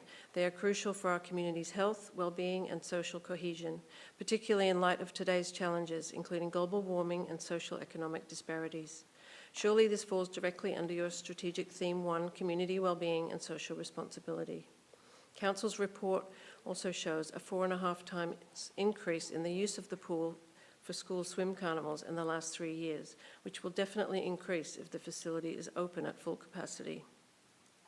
This pool is sought after by schools, by our Indigenous community for cultural gatherings, for youth groups, lap swimmers, and of course casual swims for kids and families. Often due to the erratic and very obstructive opening times, swimmers, groups and organisations give up. Surely in the theme of prosperity we want as many people as safely possible in the pool, so when each season has been shortened and daily hours reduced to almost comical levels that no one can depend on, it is no wonder some community members think the pool is already closed. The number of visits stated in the report is nowhere near a true indication of the swimmers, as often busy Free Friday swims are never counted. The theme 3 of making the most of what we've got seems obvious, but then I read the first of the key points on tonight's agenda was the Bairnsdale Outdoor Pool is an ageing council facility that is now considered to be at the end of life with identified operating risks. The Melbourne Fitzroy Pool was built in 1908 and it was saved from closure 34 years ago and is right now a thriving hub for the Fitzroy community. They advertised in the Council's Yarra News Bulletin in May this year that a $626,000 investment will keep Fitzroy swimming pool in top shape for years to come. And these upgrades have begun already in January. The Bairnsdale Outdoor Pool is the Bairnsdale community's pool. It is our pool and it is community's job to look after it. It is the Council's job to look after it. The fourth vision listed on the agenda, managing council well, does not appear to be happening, as it seems the councillors are going to make decisions about the pool based on a dated 10-year-old strategy that seemed to only say run the pool into the ground and then close it. I also read in the agenda to this meeting under the purpose of the council meetings is that the council is committed to transparency in decision making. I believe the Bairnsdale community has been thinking, like me, that the pool was being maintained by the council at a level comparable to any other important facility in our town. So I feel it is council's job now to find the funds to do the works required to open this season. OH&S issues usually mean a workaround or a repair, not a shutdown. This facility not only needs to open for this year's season, it needs to expand its opening dates and times to enable our community to make full use of it. Amid rising global temperatures, access to outdoor spaces like our pool has become increasingly vital. The pool provides one of the few public spaces Bairnsdale has refuge from the heat, another being the public library. It is a space where families can cool off, socialise and enjoy the outdoors, fostering a connection to the environment in an era when outdoor time is more critical than ever. This beautiful grassed and tree-lined space is perfect for promoting other activities like badminton, table tennis, volleyball, and also learning how to or getting stronger at swimming. Total drowning deaths in 2024 were 323, which is a 16% increase from the 10-year average. Swimming is a vital life-saving skill, so the more we encourage it in safe environments like our pool, the better. The whole space needs to be utilised to its full potential to bring it back to life and engage the community, including our youth who are increasingly inside, alone and on screens. With this facility, Council has a unique opportunity to promote affordable, non-digital outdoor activities to encourage social interaction among young people. The outdoor pool is not just a place to swim, it is a sanctuary where families can spend time, children can learn valuable skills and parents can engage in healthy activities without the financial burden that often accompanies other forms of recreation. Thank you, Sophie. Sadly, your time is up, but we've listened intently to what you've been saying, so thank you. Yep, I just wanted to end on the outdoor pool committee that people have referenced already is something that has been talked about by the community, so that could be established. Good, thank you.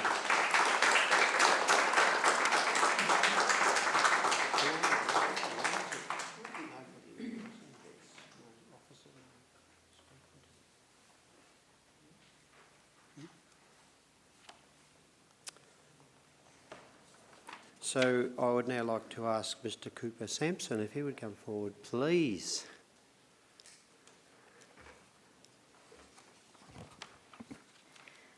Good evening, councillors and community members. My name is Cooper Sampson. I'm 14 years old and I've been a competitive swimmer for 6 years. I'm also a proud member of the East Gippsland Water Dragons swim team. Thank you for the opportunity to speak here today. I'm very passionate about this issue and I'd like to explain why keeping and improving the Bairnsdale outdoor pool matters so much. Right now, the outdoor pool is old, poorly maintained and only open for a short time each summer. But these weaknesses are not reasons to close it, they are reasons to improve it. If we keep it open and use grants, community funds and council support, we could turn this pool into a modern facility that attracts major events. Imagine Bairnsdale hosting the Victorian Country Long Course Championships, the Gippsland Championships and other local meets. These events would bring hundreds of families here, filling motels, restaurants, supermarkets, petrol stations and retail shops. That's real money flowing back into our town.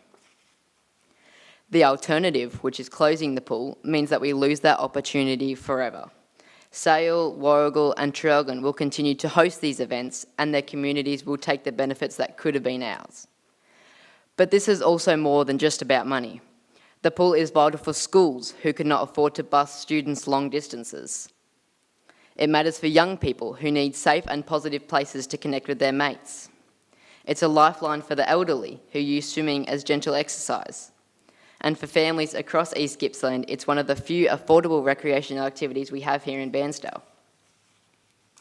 Yes, upgrading the pool will cost money, but that's exactly why programs like the Regional Community Sports Infrastructure Fund, the Community Energy Upgrades Fund and East Gippsland's own community infrastructure grants exist to help towns like ours invest in facilities that actually do matter. Councillors, you are elected to represent the best interests of our community. Closing the pool weakens us, revamping it strengthens us, socially, economically and as a united community. Don't let Bairnsdale fall behind. Let's seize this opportunity, invest in our pool and make it a facility future generations can be proud of. Thank you.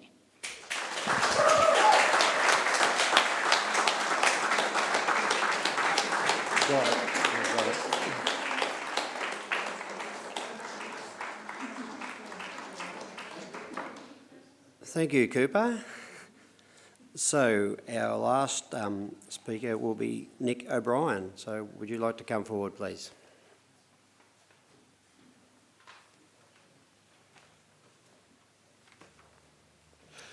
Evening everyone, and thanks for the opportunity to speak. My name is Nick O'Brien. When I have two working knees, I'm a phys ed teacher across the road at 754. Also hold the position as School Sport Victoria Division Primary School Sports Coordinator for the East Gippsland Division, and I think I represent about 32 schools from the local area. I've been asked by one of those schools to come along and speak tonight. From experience, I know that each year our outdoor pool is booked pretty solid by schools through February and early March with our individual school and cluster group carnivals. It's very hard to get a booking. We also have at this pool two district carnivals with a third district event held at Orbost each year. These events are attended by probably 150 to 200 competitors at each. We also have a division carnival here at our outdoor pool, which has similar numbers. And when we add to that the parents that come along to watch, family members, it's a large number of people in the pool. I was advised on the phone the other day by a representative from the Shire that we would have to use the indoor pool. The pool's going to be closed. We'd have to use either the indoor pool for these carnivals or bus kids to Orbost to sail. With that number of people, it's just not practical. I mean, 200 people inside the indoor pool just doesn't work. There's no space for spectators, no space for anyone to sit. Busing to another venue makes these full day events. By the time we get there, get back, usually we can just walk down to the pool for 2 hours and we're back. I know other schools have to travel further, but the local schools in Bairnsdale, it changes the amount of time we have to spend out of school. This decision, I believe, has been coming for 10, 15, 20 years, and just wonder where the planning has been around moving towards the future. In that same time, and this is a lot of clubs that I'm involved with in the area too, we've seen fantastic sporting facilities built or upgraded, such as footy pavilions at Swiss Creek, Lucknow, Bruthen, Lakes Entrance. Of course, the Bairnsdale City Oval's had a huge improvement. We've also built a new hockey and netball facility. We built the squash courts and a table tennis centre. We've built a new gymnastics centre. We'll be able to, find funds for those from whatever source. Surely we can do the same for a new pool or upgrade or whatever we need. While that's all happened, we've sort of sat in our hands and let our outdoor pool fall into disrepair without any plan for an upgrade or for a new facility to be built, which is disappointing. We have a town that keeps expanding at an amazing rate. You look at Eastwood, Shannon Waters, Brookfield Lakes, Lanes Road, or whatever it's called, and all the other different housing estates around the place. We're getting bigger and bigger, yet we're unable to support a community facility like the pool. It's been a thriving place to go for 60 odd years. A couple of our speakers before spoke about the drop in the amount of people. Like as a teacher, I've been at 754 for probably 23 years, I think, teaching Bernie's kids. Yeah. And I know that when I started there, you'd go to the pool for swimming sports. Most kids could swim this 50 metres. One of our speakers before said grade 5 and 6 kids who just can't make the distance. It's alarming. There's a whole lot of kids who can't swim, and it's really dropped off. Really, if we don't have the pool, we open ourselves up to a lot of kids. Looking at our population at our school. They're the kids who are going to be swimming in the river on a hot day, somewhere to cool down. You know, I just think it's really important to have something somewhere for them to go. You know, regardless of the cost, I prefer to see the pool open for 5 kids rather than 1 kid drown in a river. And I think that's, you know, a really important sort of thing. So, yeah, thank you. Thanks for the chance to say it.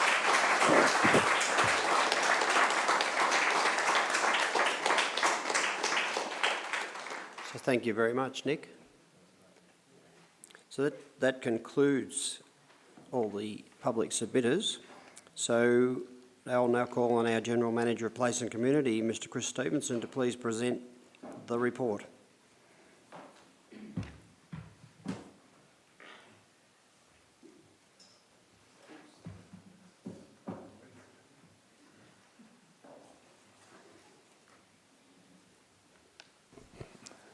Thank you, Mayor, and through you. First of all, just acknowledge all of the speakers tonight and their passion around the pool, certainly shared by a lot of our staff as well, and I probably have to also signal out Cooper and his presentation tonight, really well presented. So presented for your consideration is a report concerning the future of the Bairnsdale outdoor pool, and it's fair to say it's a facility that has long held sentimental value with our community, and we've heard that tonight. And that's been since 1969. However, after a decade of operating under the strategic direction set by the East Gippsland Aquatic Strategy, 2015, we now face a critical juncture. The pool has reached the end of its functional life, and due to escalating safety risks, deteriorating infrastructure and unsustainable financial performance, it's no longer viable to operate the facility in its current form. Tonight, councillors, we ask you to note that the pool will not open for the upcoming summer, primarily due to the health and safety risks to both staff and the public. We also seek your endorsement to commission a new East Gippsland Aquatic Strategy that will guide future investment decisions, assesses the feasibility of the current site, and engages the community in shaping the future of aquatic services in our region. Some points for consideration. The East Gippsland Aquatic Strategy, as we've mentioned, adopted unanimously by Council in 2016, identified the Bairnsdale outdoor pool as nearing end of life and directed that no further major investment be made to the site. Council resolved to operate the pool for as long as practicable, which has guided officers' actions over the past decade. Unfortunately, the pool is now reaching its end of life. The pool cannot reopen for 25-26 season due to significant health and safety risks. Continuing operations would breach Council's obligations under the Operational Health and Safety Act and expose the staff and community to unacceptable risks. And I just want to reiterate, some of these risks are pretty significant risks. We've heard a bit around the financial status, and just for some figures for your consideration, the pool operated a deficit of just over $270,000 in 24-25, which is the highest in the last 3 years. If we just look at recreational swims, it comes out as a subsidy of around $162 per visit, making it, as I mentioned earlier, one of the most heavily subsidised pools in Gippsland. The average operating deficit over 4 years is approximately $195,000. Usage, and I know people have questioned this, but the data that I have is that recreational attendance dropped to around 1,667 visits in 24-25, but school carnivals remain the primary use with over 2,700 attendees in early 2025. Officers, as mentioned previously, have been in touch with schools to update them on the upcoming summer, and we're really keen to work with them through potential alternatives for carnivals until some of the issues that we've mentioned are addressed. And it's also important to note that we don't undertake swimming lessons at this particular site.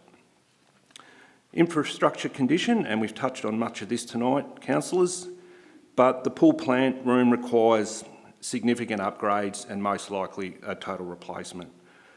Pool concourse is struggling, is structurally compromised and does pose some safety risks. That we have poor drainage at the site, and there are likely to be some asbestos issues that would need to be dealt with as well. We're concerned that dealing with some of the issues may damage the shell, and we have some reports that say that is a real risk, that if we do some of the other works, that the pool shell might not survive. And we've done some testing to verify that. And we've also got some issues around the building infrastructure, change rooms, cafe, club rooms, etc. And I'm sure most people appreciate they have been deteriorating and they do require a significant upgrade. Unfortunately, councillors, it's the cumulative impact of the points that I've mentioned that make the current facility unsafe and increasingly difficult to manage for our staff. However, the officers recommend comprehensive engagement, including a community reference group to inform a new strategy and the future use of this site. Also present with me tonight is Chris Wayne. Chris is our Manager of Recreation Facilities and Services. And this report is presented for your consideration, and we thank everyone and you for your consideration. Thank you for that presentation. Councillors, are there any questions of staff for clarification on this report? Councillor Crook. Thank you, Chris.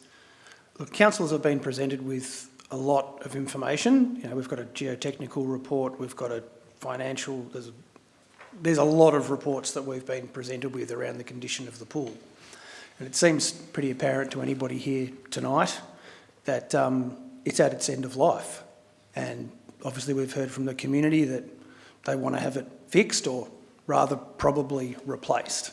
Now, I apologise, I've just been overseas, I got back on the weekend.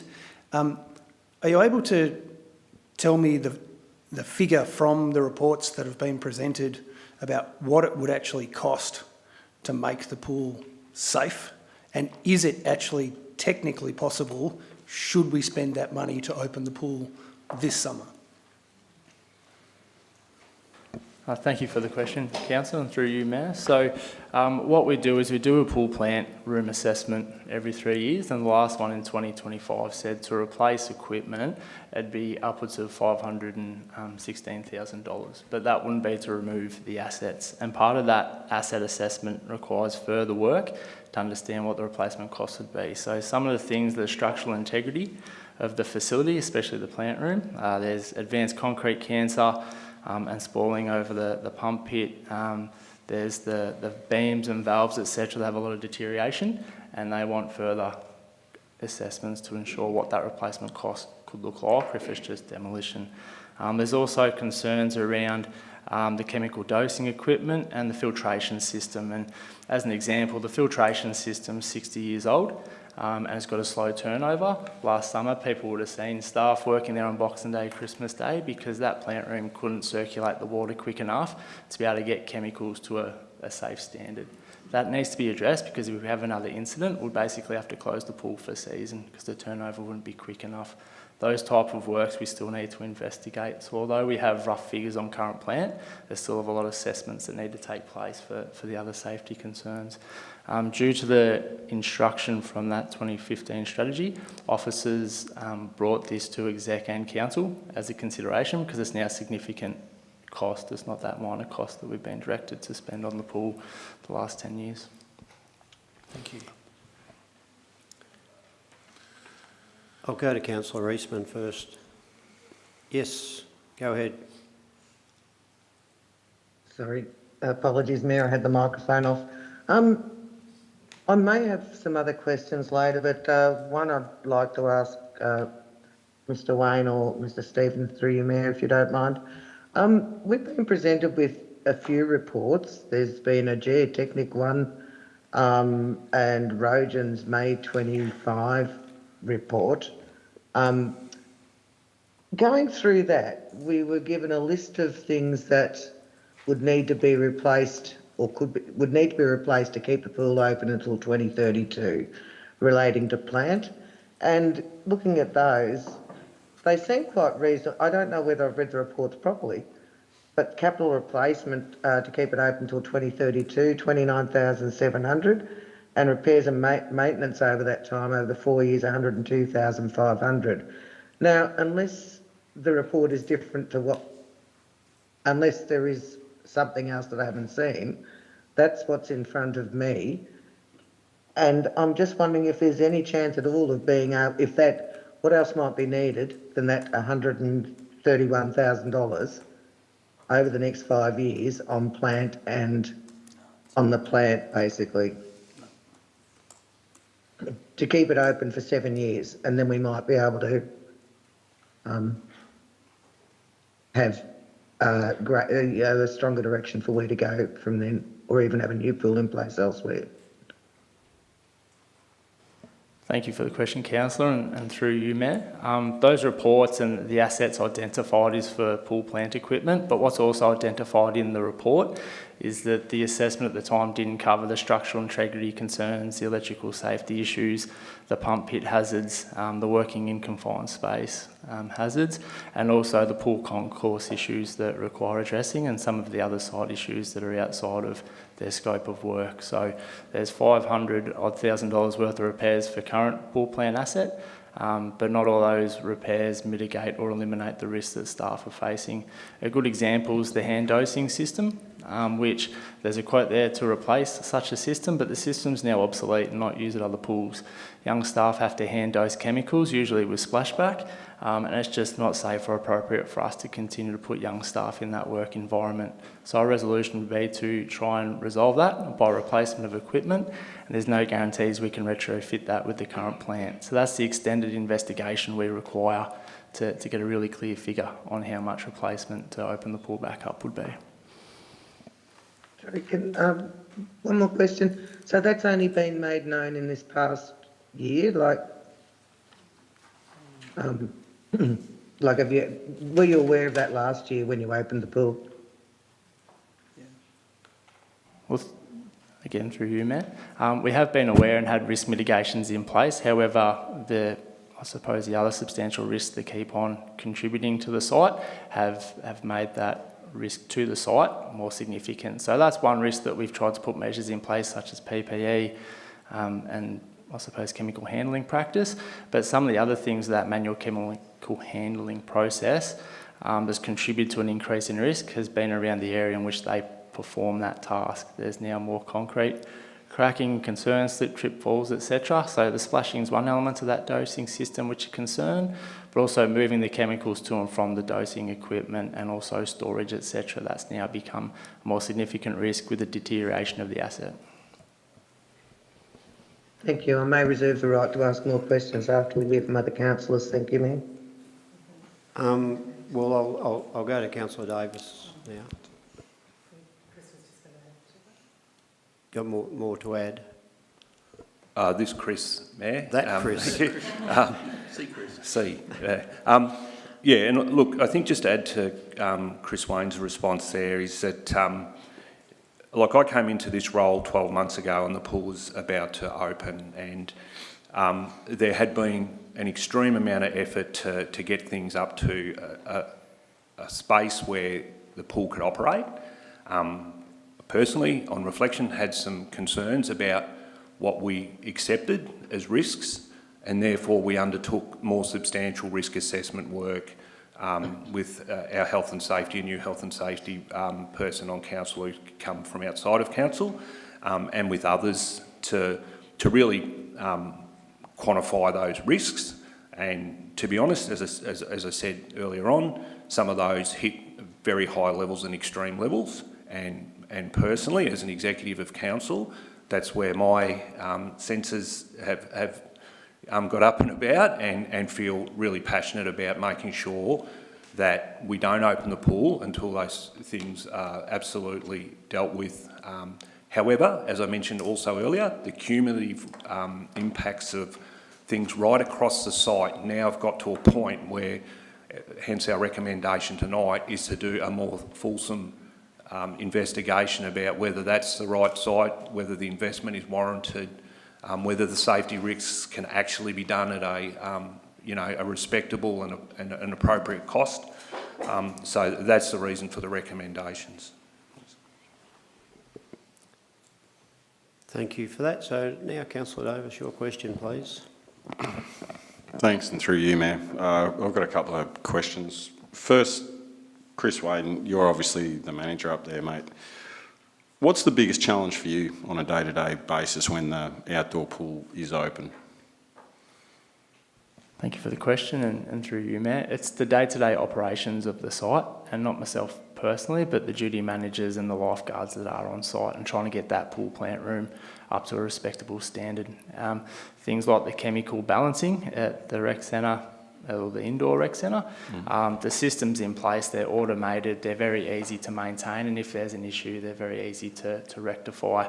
As soon as we have an issue down at the Bairnsdale outdoor pool, people are going into confined spaces. We're nervous that we're going to have to close the site immediately to get the water balance correct, and it puts a lot of stress on staff. And we work through that, but there's a lot of staff that have sleepless nights before they go on site because of the risks associated with the plant room, and also with how old it is, some of the challenges they face day to day. So I think for me, outside the pool plant, it's the risk to staff that really keeps us up at night, and also making sure we have qualified staff there, and that's not an easy thing to do. A lot of people who work on the site are young and need training and experience to do this properly, and one of the challenges for us is getting that experience there as well, so that's another challenge. Thanks, Chris. And that sort of leads on to my next question. Like, we've heard a lot of the public sort of state tonight that you know, that it's reduced opening hours. Is staffing an issue with the outdoor pool as well? Yeah, staffing is an issue, but with Bairnsdale, we can overcome it a lot easier than Orbost. We share staff between the Bairnsdale outdoor pool and the Bairnsdale indoor pool. Duty managers will sometimes work double shifts and work across both. So it is a challenge, but it can be more easily overcome on site. I think it's the training and the experience of staff. Some of these pool plants in Melbourne are managed by people who've worked on plant rooms for 10, 15 years. We've got a couple of staff we've been able to recruit into region with that experience, but it's getting staff with experience which becomes increasingly challenging. Yeah. Thanks, Chris. Thanks for your answers. Next two questions are for Chris Stevenson. I understand, Chris, you've only been in the role 12 months, but to your knowledge, how long has the drainage issue on the drainage on site been an issue? Obviously, it's been in existence for a long time. Yeah, it's probably something I hadn't observed, and through you, Mayor, until I was actually on council and drove past it after rainfall and saw that the pool had doubled in size effectively in its area, and that's the nature if you look at the site and how it's how the pool's been constructed on the site. So it has run off into it, so it gets overland flow into the pool. So that would have been happening for a fair while. I think to reiterate some of the points Chris made too is just keeping on top of that from a water quality perspective, and that is a challenge as well with the ageing infrastructure and able to keep pace with it. So, be for a while, Barry, Councillor, and I think also, you know, there's probably others with more expertise around the actual drainage under the surface, but the consideration there is to deal with that drainage, there is a risk that the pool shell itself could fail, and then, you know, we're into a whole new ball game there. Thanks, Chris. And last question. We've heard community members also raise, you know, tonight about funding. It's not, to what we've been sort of told through our reports, it's not so easy just to secure funding, given the fact that we've got the indoor pool up the top end of town there. So, could you explain what is the challenge, the big challenge around acquiring funding for the outdoor pool? You might be able to answer some of that too, Chris, but it is a challenge across the country to secure funding for facilities like this, and those assessing the funding would look at things about access to facilities and other facilities and what's available in a community, not necessarily, you know, whether it's one asset or another. So there'd be all that kind of assessment. And I think probably from a state perspective at the moment, things are increasingly tight for any kind of funding. Doesn't mean that we wouldn't, as part of our strategy, pursue whatever grants and other funding sources that we could. We'd act actively once we knew which way we wanted to go. We would use our teams to go as hard as that as we could. Thanks, guys. Thanks for your cooperation.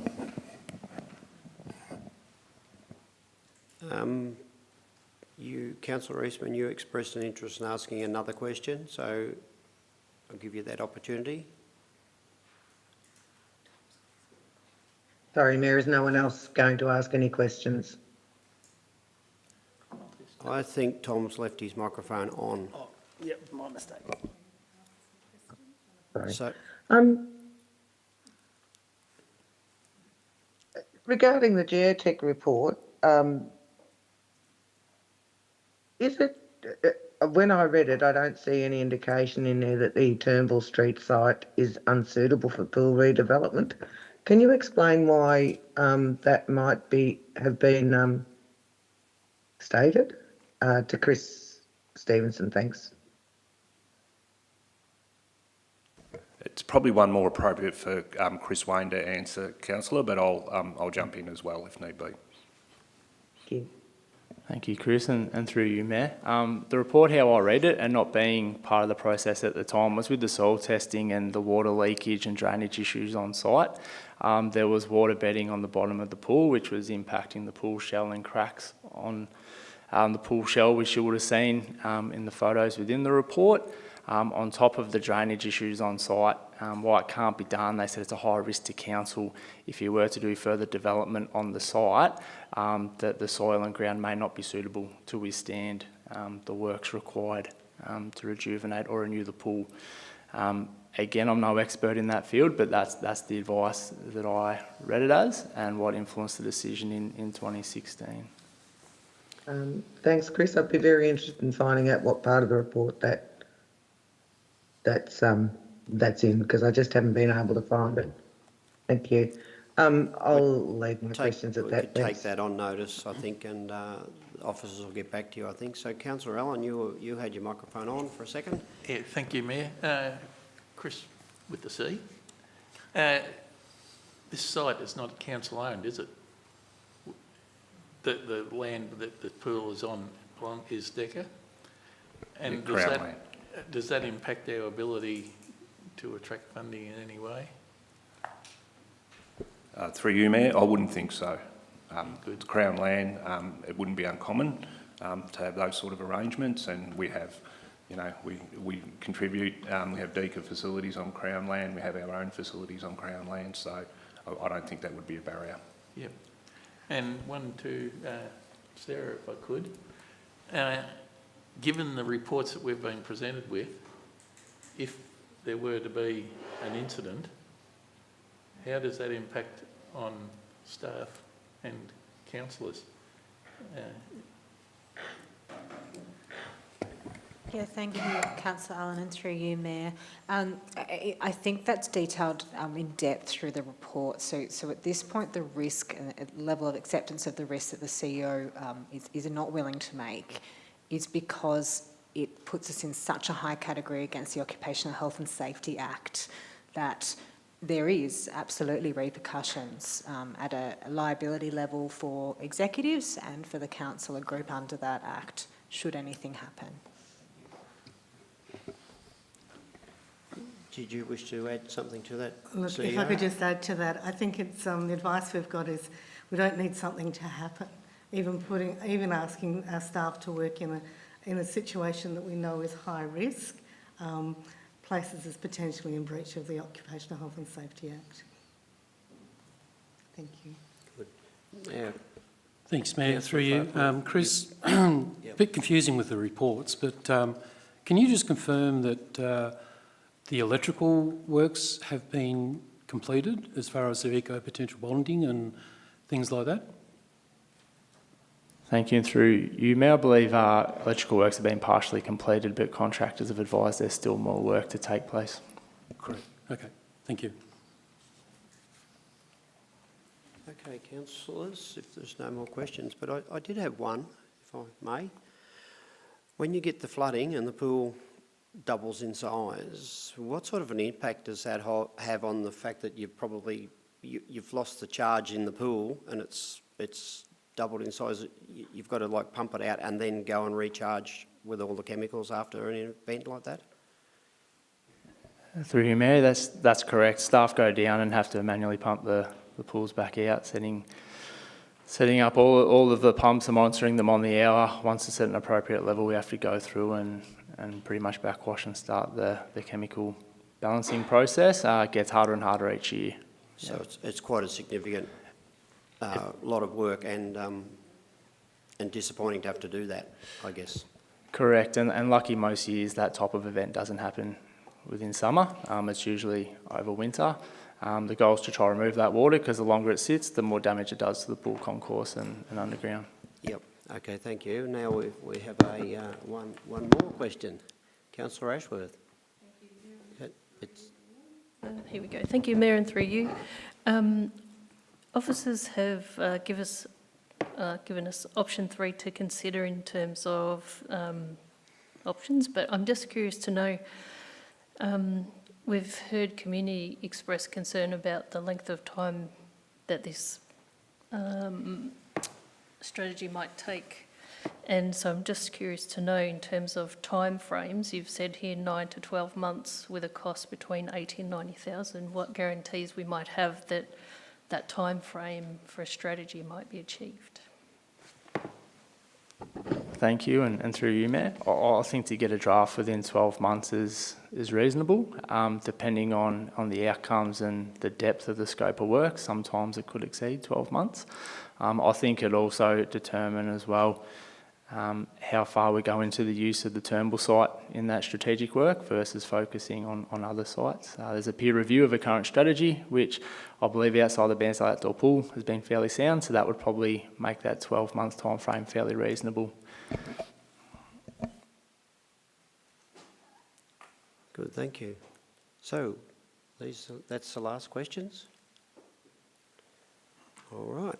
So, Sorry, Mary. Excuse me. One more question, if I may, please. When the bark was upgraded in 2019, was some of that done where the alternative outdoor pool was planned for? Are you familiar with the plans that came from the strategy in 2015? And I'm just wondering if where the bark upgrades went, whether they impacted on where the outdoor pool had been planned to be. I'm trying to think back, if I may, through you, Mayor. I was just about to say that's probably digressing from the subject in questioning that. There were a whole iteration of plans and suggestions. The outdoor strategy, the aquatic strategy, which was the one that was used to attract the external funding. So that project, we've asked about external funding and where it came from. We needed a strategy and that really strong strategic intent. So that was the focus of some of that second part of the strategy. Whether it superseded some of the sites that were originally considered for an outdoor pool, it may have. There was also some work concurrently going on around what the redevelopment of the secondary college looked like and what land that might release into the future for additional sporting facilities. So beyond that, Mayor, I'm not sure that we can answer in great detail because those that were working on it in great detail are no longer here. Thank you. Thanks. Now, I see in the gallery a hand up, but sadly, we have moved past community questions. So this is the councillors and officers part of the meeting. So sorry about that. So, Councillor Farquhar. Ready to call an alternate motion? Yes, I was just about to read that. So there is a recommendation in the report. So I'll now call on any councillors to move a motion. Yes, Mayor. Yes, Councillor Through you, I'd like Farquhar. to propose an alternative motion. That motion would be commission an independent safety inspection and detailed report on the Bairnsdale outdoor pool. Clearly identify the safety risks to staff and patrons. Assess compliance and relevant occupation health and safety legislation standards and guidelines. Highlight any areas of non-compliance or concerns requiring remediation. Request that officers obtain quotes for any necessary repairs or upgrades identified through the inspections to ensure the facility is compliant with occupational health and safety legislation. Request that the inspections and findings and repairs quotes be presented to Council for further consideration, including any recommendation, actions or improvements. Endorse the commissioning of an East Gippsland aquatic strategy to determine the future of the Bairnsdale outdoor pool and future planning for the aquatic facilities in the Shire. and undertake comprehensive community engagement, including the use of community reference group when developing East Gippsland Aquatic Strategy, determining the future use of the site. Thank you. I would say that amendment is not an unreasonable request. So could I get it? You're a seconder? Thank you, Councillor Cook. So, Councillor Farquhar, would you like to speak? So there we go. We've got that on the screen, but would you like to speak to the whole item, please? Yes, I would, Mayor. Thank you very much. First of all, I'd like to congratulate the team. Oh, I've got the wrong one up. My goodness. My apologies.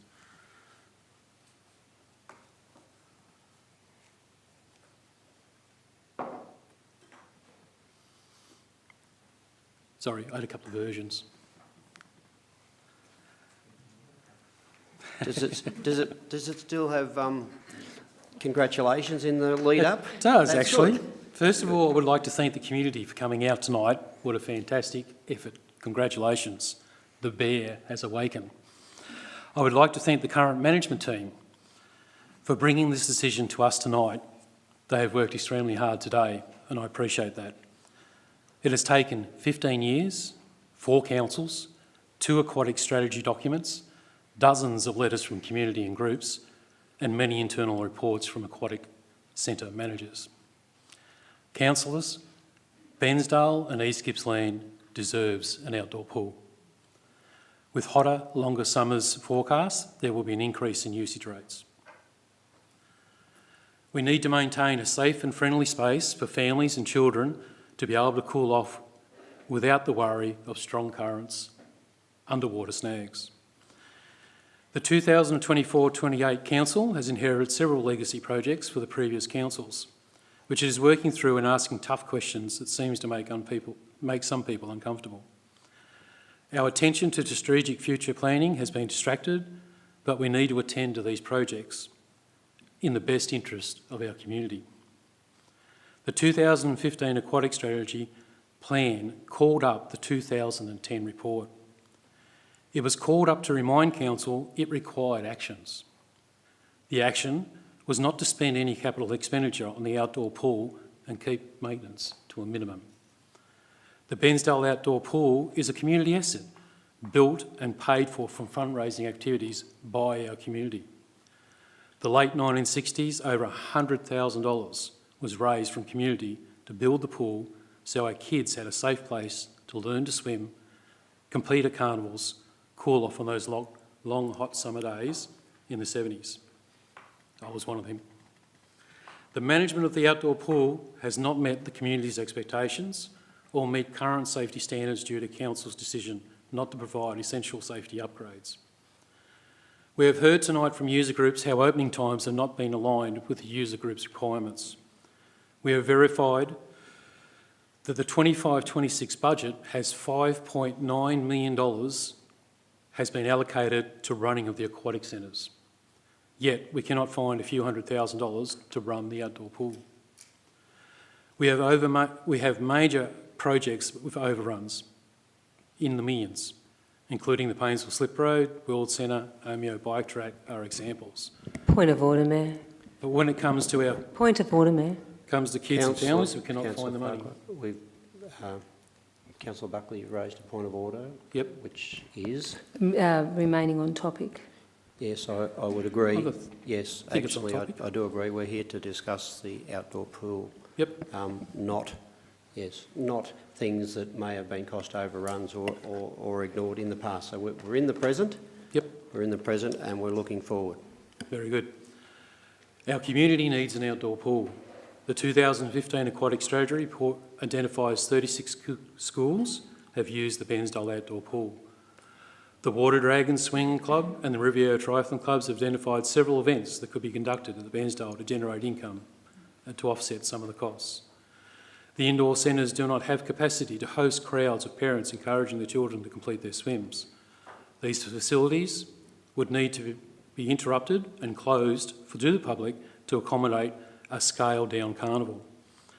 The Turnbull Street facility either needs to be relocated or requires a whole new design and redevelopment that will cater for the needs of sporting clubs and community needs. As the motion to close the pool has now changed, I am in support of the new motion. Thank you very much. Thank you, Councillor Farquhar. So, Councillor Cook, you'd like to address... Oh yes, thanks Mayor, and thank you Councillor Farquhar for your speech there. Look, this is not an easy decision for any council. It's obviously something that this council has inherited from not just the last council but several councils ago. I can't speak to why the council back then chose to let this facility, as was said tonight, run into the ground. But I can speak to the efforts of staff that have done their utmost to keep the facility open and functioning as a community asset for as long as they have. Unfortunately, as we've heard tonight, it's now got to a point where it's not actually safe for our staff to operate the facility anymore. But what we've also heard is that this council is committed to working with the community to try and find opportunities to either see the existing site redeveloped, the existing pool fixed, or a suitable alternative found. Now, we don't have all the answers to that right here, right now, but what we do have in the motion before us is a commitment to work with the community to see that achieved. So I have no hesitation in supporting the motion. Thank you. Thank you, Councillor Cook. So would anyone else wish to speak for or against the motion? So, Councillor Ashworth? That's, yes, sorry. Yep. Thank you, and through you, Mayor. Speaking for? For. Good, thank you. I'd like to acknowledge and thank community members for being here tonight to talk about the Bairnsdale outdoor pool, and all those who took the time to send me an email to express their concerns. Our community is clearly passionate about the pool and its future. I'd like to let our community know that this has been a difficult matter for this group of councillors who were surprised to hear that a decision about the pool and its future was made in 2016. I'd like to thank officers for providing councillors with the last 15 years of information and documentation to consider, and thank Councillor Farquhar and Eastman for their passionate advocacy on the pool. The Bairnsdale outdoor pool has served this community well for nearly 55 years. As a previously qualified Ausswim instructor who has had the pleasure of teaching locals how to swim nearly 20 years ago, I understand the importance the pool has had on generations of children who have learned how to swim there and maintained water safety there. I also understand the social health and well-being benefits. Reports from independent engineers list extreme risks: unsafe chemical handling, failing concourse surfaces, structural hazards that cannot be patched up, and we have a facility that has a huge occupational health and safety issue for staff who are members of our community. Usage has declined in the last 10 years, but this is to be expected when the asset no longer looks inviting or attractive. Why would community want to go there? Low numbers of visits are not surprising, and neither is the highly subsidised cost per visit. On one hand, the pool is part of Bairnsdale's history and identity. On the other hand, it is now unsafe, unsustainable and financially unviable. This is both a problem and an opportunity. The problem we have is an asset that is now at the end of life because of short-term decisions, lack of investment and lack of community consultation. The opportunity is to finally reset the conversation, to engage openly with our community about what aquatic facilities we want for the next generation. The way forward must be strategic and community-led. Officers recommend a new aquatic strategy, and I agree. But this report needs to include a full feasibility study of the current site. Genuine consultation to hear from all community members, not just from those who want to save the pool, but also from those who might have alternative views about the pool's future. And a proper business case that weighs demand, cost and benefit. I'm supporting the motion, however I'd like to see a transparent process where all the options are on the table, whether that's a new outdoor pool, an alternative aquatic facility or repurposing the current site. A plan that gives us a clear, timely vision, one that is in consultation with our community, and the business case to ensure we are fully informed to make fair decisions, not just for Bairnsdale but for the whole of the Shire. If this council wants this community to believe that community matters, then this is our opportunity to demonstrate we're listening. Thank you. Thank you, Councillor Ashworth. So, Other councillors? Councillor Buckley? I'll try to be brief. It's been a very big night, and I'm sure you're all wanting to get home. So I'd like to thank you, Mayor and fellow councillors, for all of your work that you've been doing. Today, as we consider the future of the Bairnsdale outdoor pool, I speak not only as a councillor, but as someone who has a deeply personal connection to this place. Growing up in my younger years in the Bairnsdale area, the pool was a cornerstone of my childhood. I remember the laughter, the joy, and the school sports days and the summer afternoons spent with friends. And later, I had the privilege of bringing my own children to this pool, watching them create their own memories in the same waters that shaped mine. This facility has been more than just a pool. It has been a place of community, of connection and celebration. For nearly 6 decades, it stood as a testament to local effort and pride, built through community labour and fundraising and cherished by generations.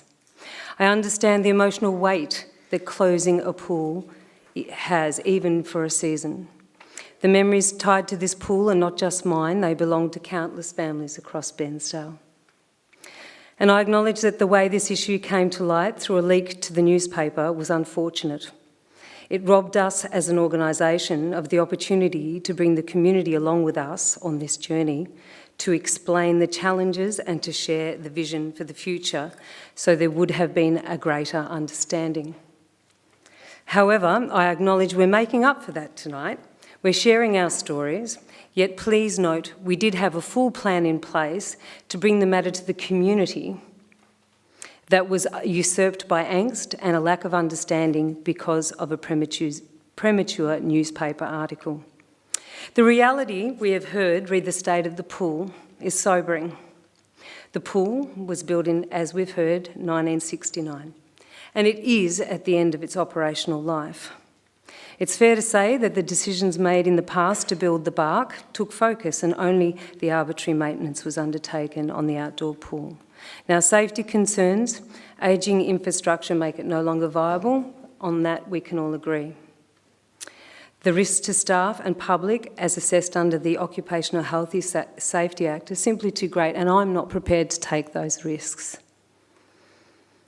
Council has a responsibility to manage public resources wisely and to ensure safe environments for all.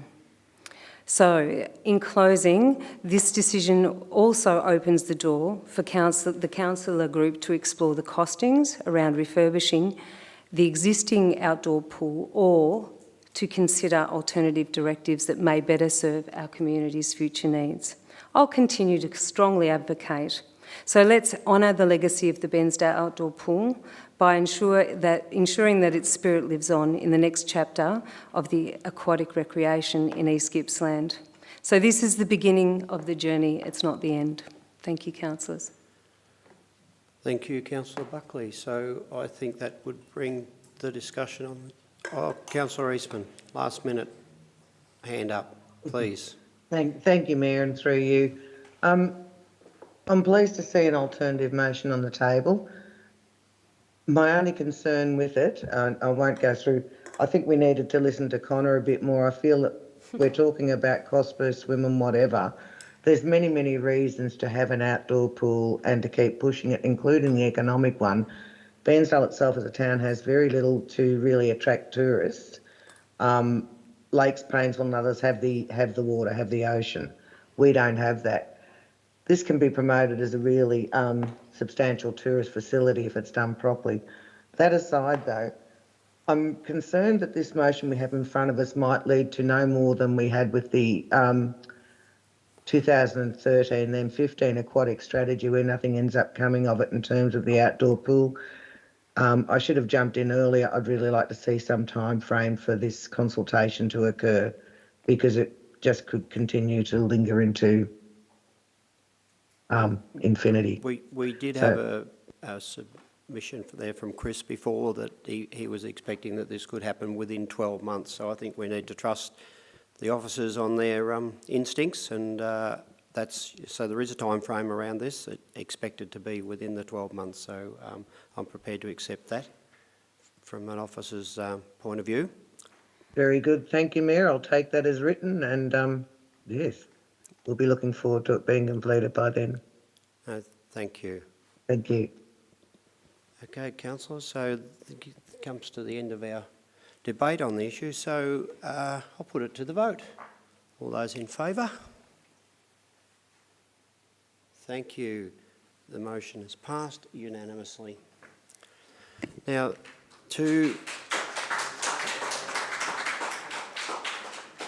those people in the gallery, and I know there are a number of you, so I think I would like to just pause the meeting for a small moment as you all manage to leave the building before we go on to our next item. So could you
Thank you, everybody, and for those people who may be listening online. Sorry for that small delay, but there was a large crowd here in attendance, and they have now left the building. So we will go on. Firstly, before we go to our next item, looking at the time, councillors, I believe with so many matters still to address that we should consider tonight's moving to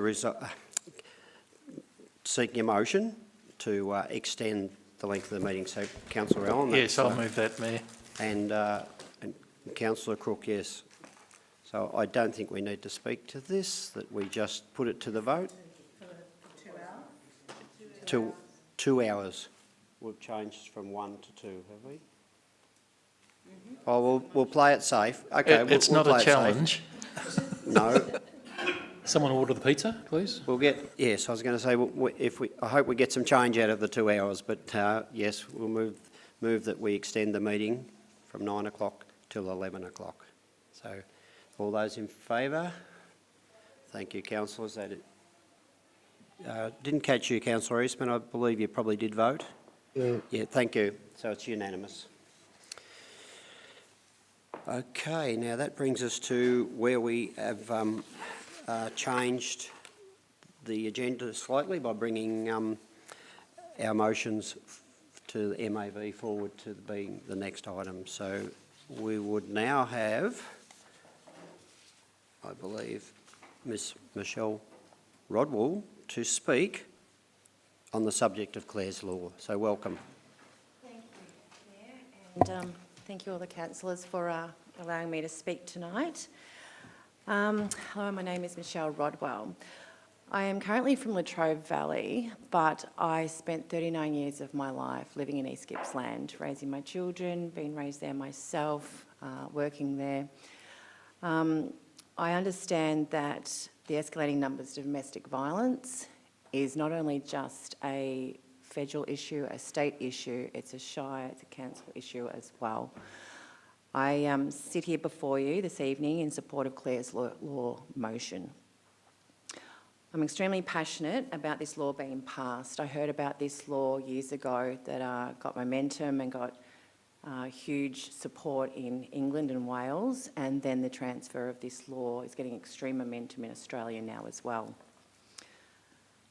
I am passionate about this law being passed because I speak both as a victim survivor of domestic violence myself and also a professional that works currently and has worked in an industry for 8 years that deals with victim survivors and perpetrators of domestic violence. I understand all too well the dire consequences of not knowing a partner's violent past. It was not until I fled my marital home after 2 years' marriage with my child, with the help of the Orange Door, that I found out that I was woman D, the fourth woman to have an IVO on my then husband. He was subsequently charged and convicted of 3 charges of assault and 1 charge of threats to kill against me. If it had not been through the access of the Orange Door, I would never have found out about his history. Now, knowing that history really floored me. Had I known that history, that I was woman D, or there was 3 other women prior to me moving in, prior to me getting engaged, prior to me getting married, because the violence escalated dramatically once married. Had I known that information, there is no way I would have put myself or my daughter in that situation and in that home. It would have really leaned heavily on my decision whether I stayed in that relationship or not. I am also a senior worker and team leader of the Integrated Family Services team at Berry Street. I have worked for Berry Street for 8 years now. I see firsthand the devastation that domestic violence has on victim survivors. I also work with the victim survivors, but I also work in a unique team where we also at times work with perpetrators of domestic violence as well. I've worked in the community services sector for the past 8 years, and yes, I have seen it firsthand. And having spoken to a lot of these victim survivors, it's not until the domestic violence has occurred that going through the Orange Door that police will then notify those victim survivors that they'd been with a person of interest, that it had charges laid against them in the past or an IVO in the past. It's not until they go through the orange door that they find out that they're not the only person to be subjected to domestic violence from the perpetrator or their partner. Speaking with a lot of victim survivors, and not only women, it's men as well, I do speak, and it's not gender or race or religion. Domestic violence does not discriminate. Having known that information, so many have said, if I'd only known that information beforehand, I would not have continued the relationship. Quite often, perpetrators that use violence, they love bomb. The first 6 months, the first 12 months, they love bomb, they hook you. It's not until later on, once you've actually given up your previous residence or you've gotten married, that it becomes really prevalent. Like I said, I am aware that domestic violence does not discriminate with race, gender, age, religion. Domestic violence is an epidemic in Australia. Clare's Law is a domestic violence disclosure scheme. This will enable potential partners to be informed of the history of domestic violence and enable that person, once informed, prior to engaging further with a partner. This law really enables an intervention prevention space with the domestic violence epidemic. Clare's Law would hopefully decrease the incidence of family violence as informed choices would be made for women, men, before they enter a relationship with a person who has previous domestic violence history. I urge the Council to really consider the potential benefits of this law and pass the motion on Clare's Law. Help intimate partners become informed and give them the choice to not enter a relationship with a person who has used violence in a previous relationship. Thank you, everyone. Thank you.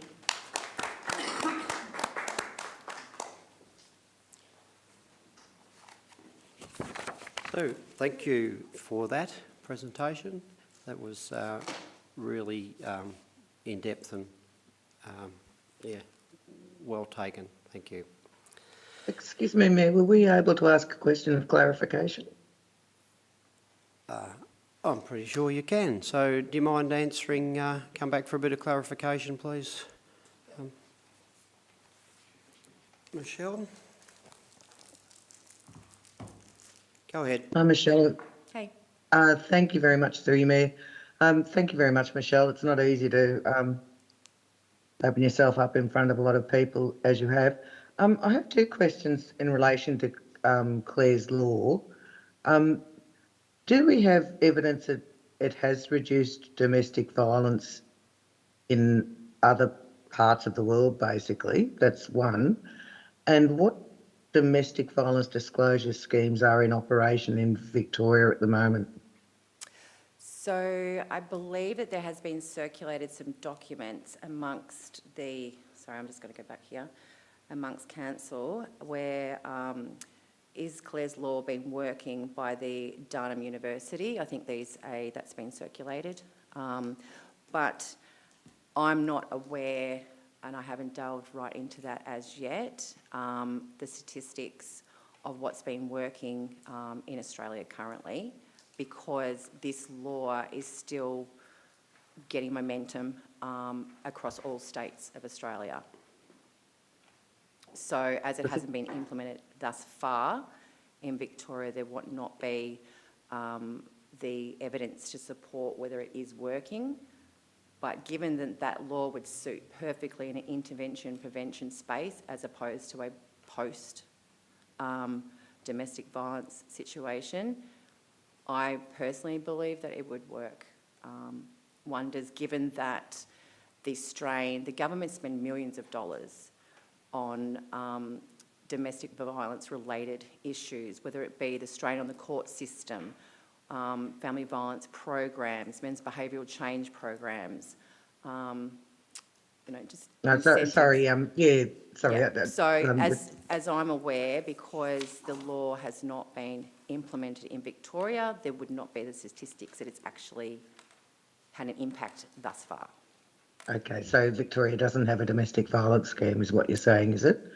We have a domestic violence scheme, yes. Sorry, a domestic violence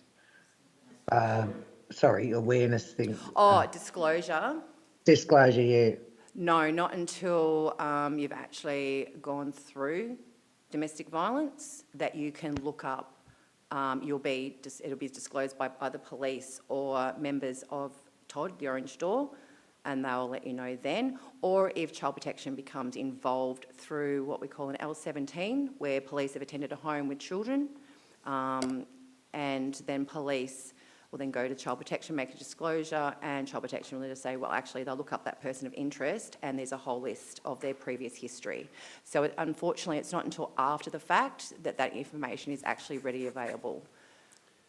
So given that, you know, sometimes people will be adverse to this law because of privacy, while the victim survivors will be granted that information, unfortunately, after the fact, not prior to the fact. Yep. All right, thank you. Okay, thanks. Thank you.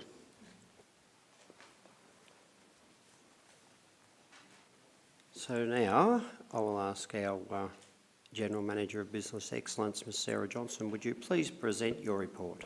Yeah, thank you, Mayor.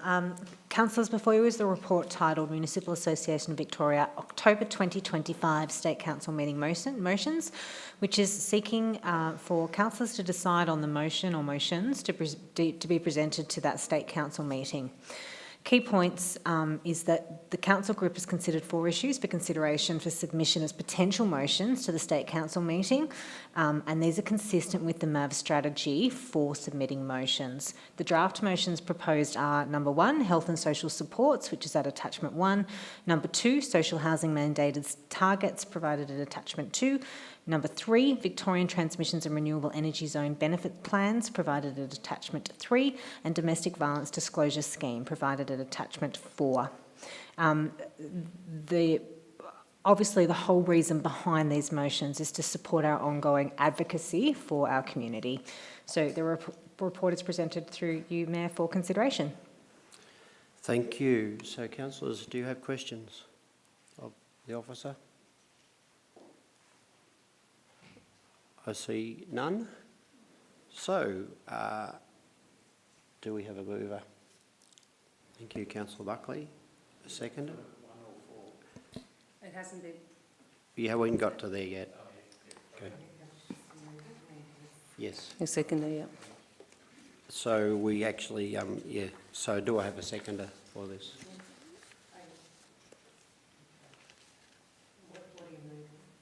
I'm moving the recommendation. Please announce that Councillor Drapaskas has actually seconded the motion. Thank you. Go ahead, Sonia. Yes, I'm happy to move the recommendation and not consider the uncoupling, but the original motion of all 4. Yep. Good. Thank so you. Would you like to now speak to your motion, and then I'll ask Councillor Drapaskas. Certainly. Look, I just would like to thank the previous speaker for presenting this evening. I think it's a very brave thing for anyone to come and share that publicly and stand by her convictions. So thank you, and for travelling here tonight. So I'm going to be speaking to the recommendation 4, which is in regards to the endorsement of the domestic violence disclosure scheme motion provided at attachment 4. So thank you, Mayor and fellow councillors. And I know it's been a long night, but this is important, so I will take my 5 minutes. I rise to speak in strong support of the motion for the Municipal Association of Victoria to advocate for the urgent introduction of a revised domestic violence disclosure scheme, commonly known as Clare's Law, in Victoria. Everyday lives are shattered by domestic violence. Clare's Law, already implemented in the UK and being considered in other Australia states, has already been adopted in South Australia. This law empowers individuals at risk to assess information about the partner's history of violent or abusive behaviour. And this is a practical, life-saving tool that can help prevent harm and support victim survivors to make informed safety decisions before it's too late. Some may argue that this is a matter for state government, not local councils. I want to address that directly.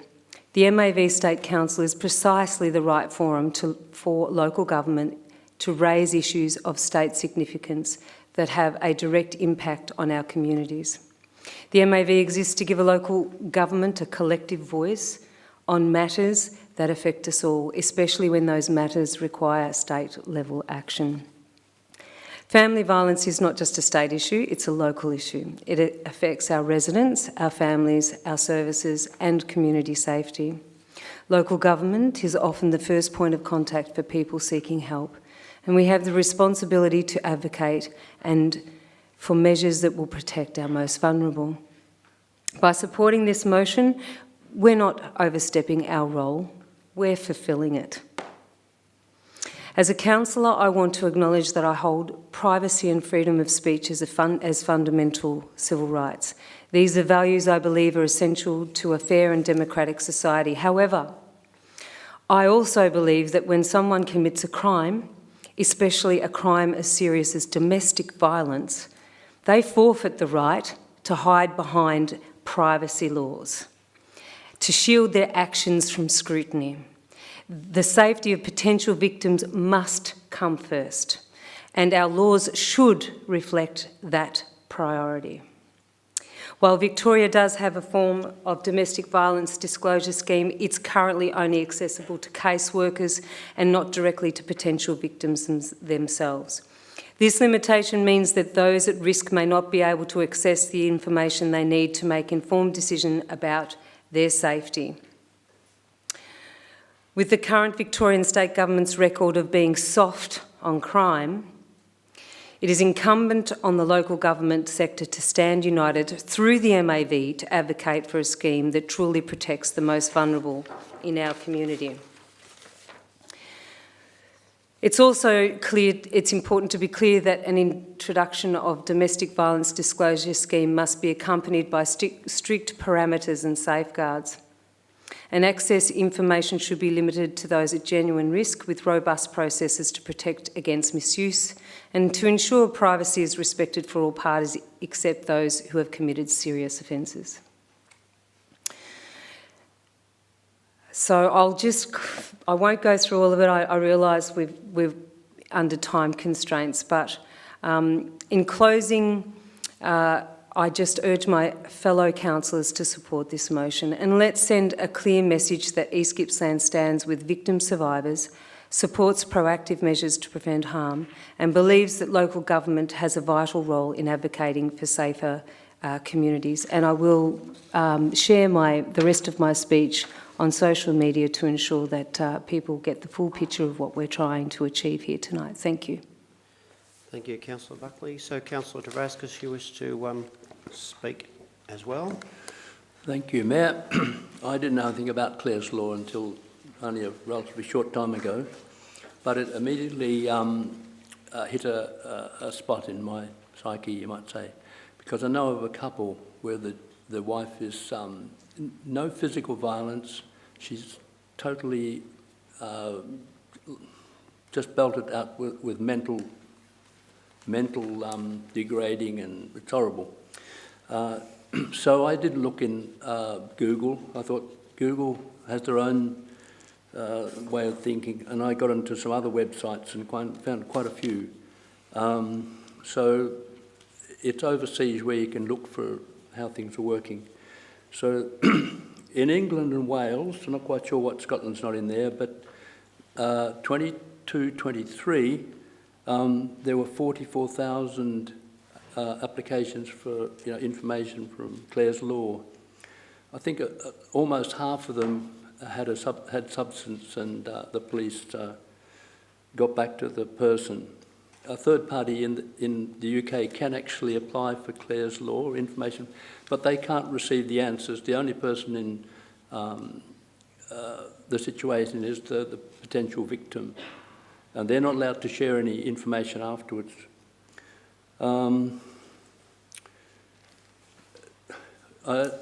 There was a person came through before talking about financial difficulties. And I put the question to them whether domestic violence actually had an impact on homelessness. And apparently it was, but there's no information much in Australia. But in the UK, 40% of homeless women have domestic violence as the main reason they're homeless. I think the only sort of negative things I found about Clare's Law, and with that many people being investigated or whatever else, there would be, if there's things wrong with it, it would come quite clear. But the only thing I did find that was a little bit wrong was the attitude of the police. If you had good police, you had good results. If you had police who were lazy or even had a bit of knowledge of the perpetrator, for instance, things went wrong.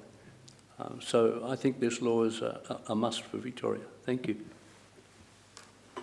Thank you for that. Now, councillors, I'll ask the question if there's anyone else wishes to speak for or against this motion, but also reminding you that there are three other items that we've sent through to MAV. So if anyone would like to add any more to the discussion.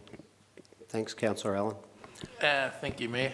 Look, the four motions in their entirety cover a wide field of our advocacy.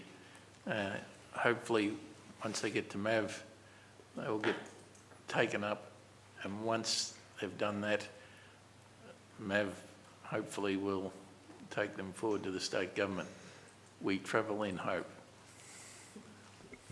Good, thank you. So, anyone else wishing to speak? Yes, Councillor Cook. Sure, thank you, Mayor. Look, as the council in Victoria with the highest rate of domestic violence, I think anything that our council can do to work with other levels of government and the community to address that critical issue is worth doing. So I have no hesitation in supporting the Clare's Law element of this motion. There are three other elements to this motion which also speak to some of our strategic advocacy priorities through the Municipal Association of Victoria, to do with renewable energy and various others. They're all good advocacy priorities based on information and the work that we've done with our communities. So it's a good motion and it should be supported. Thank you for that, and I do agree. So if there's no more discussion on this, let's just put it to the vote. So all those in favour? Those against? Thank you. So that is 8-1. Thank you, officers. Now, what we need to do is return to where we started from. So I would like to ask Ms. Kate Young to come forward and speak in relation to item 5.1.2, which is the planning permit application on Raymond Island. Thank you and welcome. Thank you, Mr Mayor and councillors. I know it's going to be a late night for you, so I will keep this as brief as I possibly can. I have presented to you all previously on this very topic and I don't intend to go over old ground. But I just wanted to reinforce that you know this is a single issue. It's just about egress. Okay, it's not about fire. No, I'm not going to repeat myself. Councillor Crook gave me a look there, so I'll stay on track. But egress from Raymond Island can be challenging at the best of times, as people who live there know and accept. Planned maintenance, unplanned maintenance, a good strong wind, any of those things will take the ferry out. It's a unique characteristic of Raymond Island that Raymond Islanders quite happily embrace. What I'd like to do is take you to the council agenda, if you'll indulge me, and scroll to page 111. And on that page, it looks something like this. So this is an extract from the Catchment Management Authority's submission. And the top figure is an aerial photo with an overlay showing current climatic conditions of a 1% AEP flood event. And then the second figure is a graph that shows you the general flood hazard vulnerability curve. And there are 4 different colours there on the curve that rank the hazard accordingly. If you look at the subject land here, that's outlined in yellow, you'll see a very minor fraction of this site, I would estimate potentially 5% of the site, shows that green colour coming through the centre of it, which indicates that, according to their legend, that it's a maximum depth of 0.3 of a metre. On the second page, there's actually a table that says that the maximum flooding depth on this site is 0.1 of a metre, 10 centimetres. Now, we know we've got potholes on the Princess Highway that are deeper than that. I'm not criticising Council's road maintenance whatsoever. Excuse me, Ms Young, I think you're digressing. No worries. So a skerrick of green. So if we then look at that graph below it, what it says is the green means that it's H1, generally safe for people, vehicles and buildings. There's no of the yellow, none of the brown and none of the maroon, okay? So in fact, if the LSIO mapping was updated today, this site, save for that small slither of green, would be exempt from the land subject to inundation overlay. So I'm saying that the risk here is very minimal. And on balance, the addition of a single one-bedroom dwelling outside that green area will not present an unreasonable risk. The addition of a flood risk management plan that's accompanied this application only provides additional assurance. And so I commend the second of the options that the officers have put forward in their recommendation and recommend that you consider that submission to which they describe as the more pragmatic approach. Thank you. Very good, thank you for that. So, this is your item, Mr Stevenson, so would you like to present? Thank you. Yeah, thank you, and through you, Mayor. So before you is a report regarding a planning permit application for a two-lot subdivision and development of a dwelling at 34 to 36 8th Avenue, Raymond Island. The matter is brought to Council due to questions of policy and matters of significant public interest. Council issued a notice of decision to refuse an identical planning application at the subject land at the Council meeting on the 6th of August 2024. The reason for refusal was based on an objection from the East Gippsland Catchment Management Authority. Following a VCAT appeal by the applicant at the Council meeting on the 17th of December 2024, Council directed officers to present a position to VCAT that was different to the decision of the previous Council. The alternate position was to request that VCAT remit the planning application for further consideration by Council or seek a negotiated outcome to approve the planning application subject to planning permit conditions. There is a potential policy conflict in the planning scheme supports infill development in existing residential areas, and it is arguable that there is a relatively low risk with negligible increase in overall risk for the community. The officer's recommendation remains as refusal given the policy requirements of the planning scheme in relation to safe egress and the EGCMA advice. Whilst the officer's assessment legitimately questions the level of risk associated with the proposal, Council is not the floodplain manager and needs to balance this view against advice from EGCMA. I thought I was going all right. That's the end of you. That's the end of you. Okay. I'm happy to stop. There are two other pending applications for Raymond Island, a two-lot subdivision at 11 Western Boulevard and a single dwelling on a vacant lot at 19 7th Parade. Neither of these properties is affected by the land subject to inundation overlay, but both would face the same challenge in relation to safe egress during a flood event. In this situation, policy controls are different. However, the issue of safe egress during a flood is the same. This presents a challenge for Council and the CMA to ensure that policy is applied in an equitable manner. There are broader implications for areas in other parts of the Shire where flood events may prevent egress by the community to other locations. There is a reasonable expectation that infill development in existing residential zoned areas would be supported. Council is required to balance the competing policy requirements and consider net community benefit in reaching a decision. I've got Martin Richardson with me tonight, Manager of Planning and Development, and this the report is presented to you for your consideration. Thanks, Mayor. Thank you. Councillors, do you have questions regarding this item? We'll go with Councillor Buckley first and then yourself, Councillor Allen. Yes, thank you very much. My question just pertains to the recommendation that has been presented by the authority body in regards to the CMA queries. Can you just explain the difference between a recommendation and a directive? Thank you, Councillor. I can. So there are two forms of referral to statutory authorities. one under Section 55 of the Act and one under Section 52.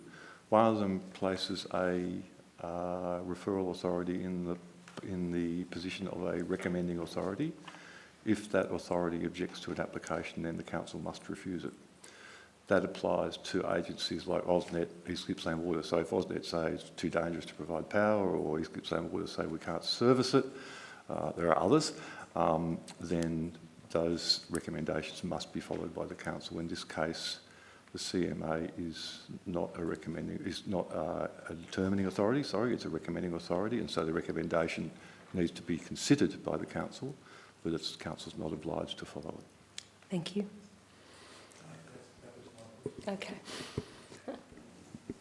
Well, that's what's the terminology? Kill two birds with one stone. That's very good. So, Councillor Eastman, yes, you've got a question? Yes, thank you, Mayor, and through you. Could I get a bit more of an explanation about the problem with egress there? Any other existing residences on Raymond Island affected by the same clause? Thanks, Councillor, and through you, Mayor, if you apply this constraint, given that egress, so it's difficult to fathom the argument about egress as Kate has outlined, because egress from Raymond Island means getting to the ferry. In the event of a flood, the ferry doesn't operate. So, but the position of the CMA is that roads which allow for egress from the island, and in particular that would be 7th Avenue, which is the one that runs alongside the park, or 4th, I think, which is the one that runs close to the foreshore, would be inundated by more than 500 millimetres of water. So it would be practically unsafe for someone to drive their vehicle on that road to get to a ferry which isn't operating. And that condition applies to every one of the 589 residents of Raymond Island. Right. I'm sorry to sound obtuse in that, but that's the interpretation, that's the advice. Okay, do we have any more questions? Okay, I No. see none. So would somebody like to move?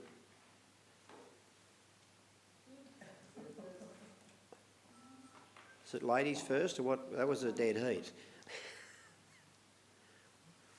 My decision? My decision? Okay, well, ladies first. Thank you, Mayor. I'd like to move an alternate motion. So, I see. Would you like to read that out, or could we perhaps, if it's been prepared? No, okay, we don't want to read it all out, but perhaps put it on the screen, please.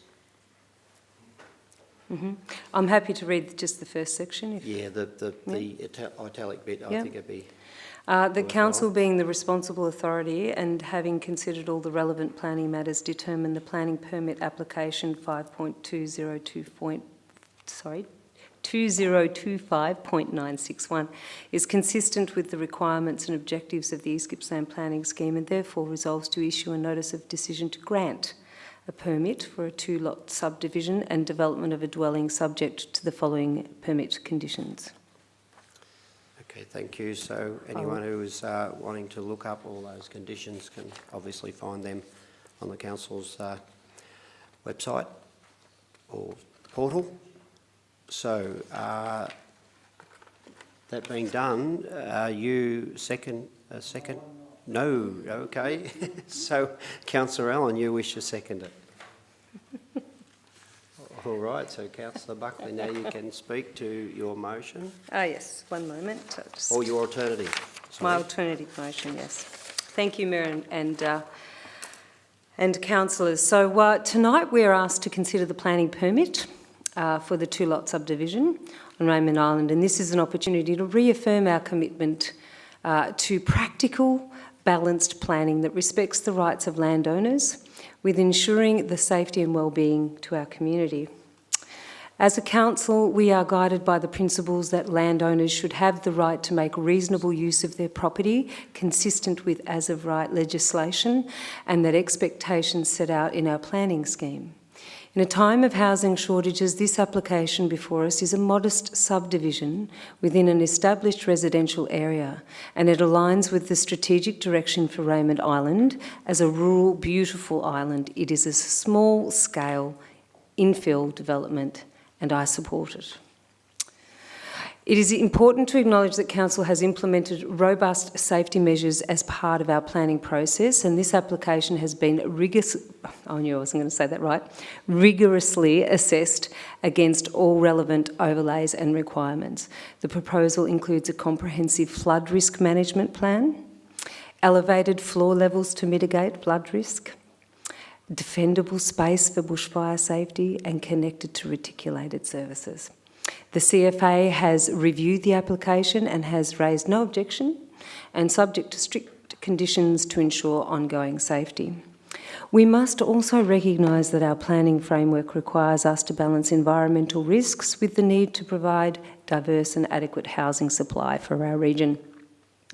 The applicant has demonstrated compliance with the relevant standards for subdivision, building design and infrastructure provision.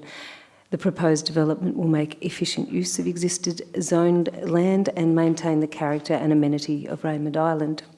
So by supporting this application, it's about enabling practical, sensible planning that upholds the rights of landowners, and while ensuring all necessary safety and environmental protections are in place.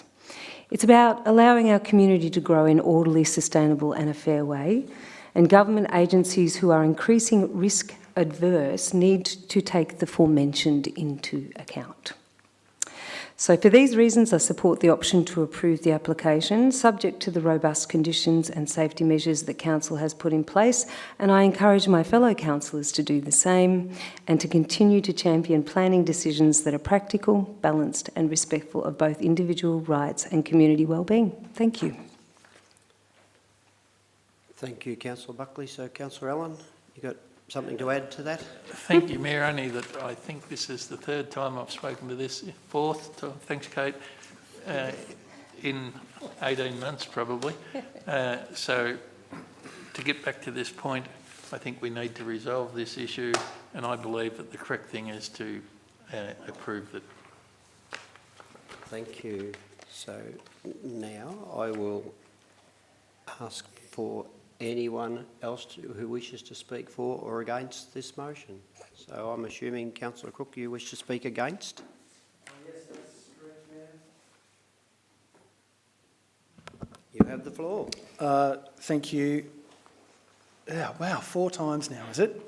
And I can only imagine that this won't be the last time that this matter is before a decision-making body, maybe not ourselves, but for the time being. This proposal is generally inconsistent with the planning policy framework with respect to planning for places and environmental risks and amenity. The proposal is generally inconsistent with the objectives of Clause 4404, land subject to the inundation overlay. The proposal is also inconsistent with the decision guidelines of the Victorian planning provisions, planning practice note PPN 11, applying for a planning permit under flood provisions, in that it's not consistent with the planning policy framework. It relies on low-level access to and from the site. It's likely to increase the burden on emergency services and the risk to emergency personnel, and it's likely to increase the amount of flood damage to public or private assets. Councillors who think that they know better than the experts are very brave, in my mind. I am not that brave to think that I know better than the floodplain manager or, in fact, our planning team. So I will be voting against a motion to approve because I believe this application should be refused on the balance of evidence. Thank you. Councillor Ashworth, speaking for or against? Against. Sorry? Against. Against, okay. Thank you, and through you, Mayor. While I understand the reasons councillors may want to approve this application, I also understand the importance of listening to expert advice from officers and referral authorities when it comes to planning policy compliance, risk to life and property and community expectations. The East Gippsland Planning Scheme clearly sets out that inundation risk must be avoided or minimised. Refusing is consistent with both the planning policy framework and the land subject to inundation overlay. While I understand East Gippsland Catchment Authority is a recommending authority, only and not a determining one. They are the responsible floodplain authority and have formally objected. I believe ignoring the advice weakens council's planning credibility. Community expects us to prioritise safety and to be consistent in its decision making. Council's duty is to apply the planning scheme consistently and prioritise community safety even when the risk is considered relatively low. I agree with the officer's recommendation that this application should not be supported. Thanks. Thank you. Looking around the room for anyone else who wishes to speak. So I see nobody, so I think we should move to the vote. I have a right of reply, Mayor. Well, I'm terribly sorry. That's okay, don't be sorry. It's been a long night. It has. Yeah. Anyway, somebody sharp. Look, I really like to thank the councillors who have responded, you know, with their positions, and I acknowledge them. I know it feels better to err on the side of caution when we're making decisions about people's lives. And in my view, a 1 in 100 flood event, which may or may not happen on an island that is already heavily, you know, reasonably populated, with a small, modest building that might house one extra person.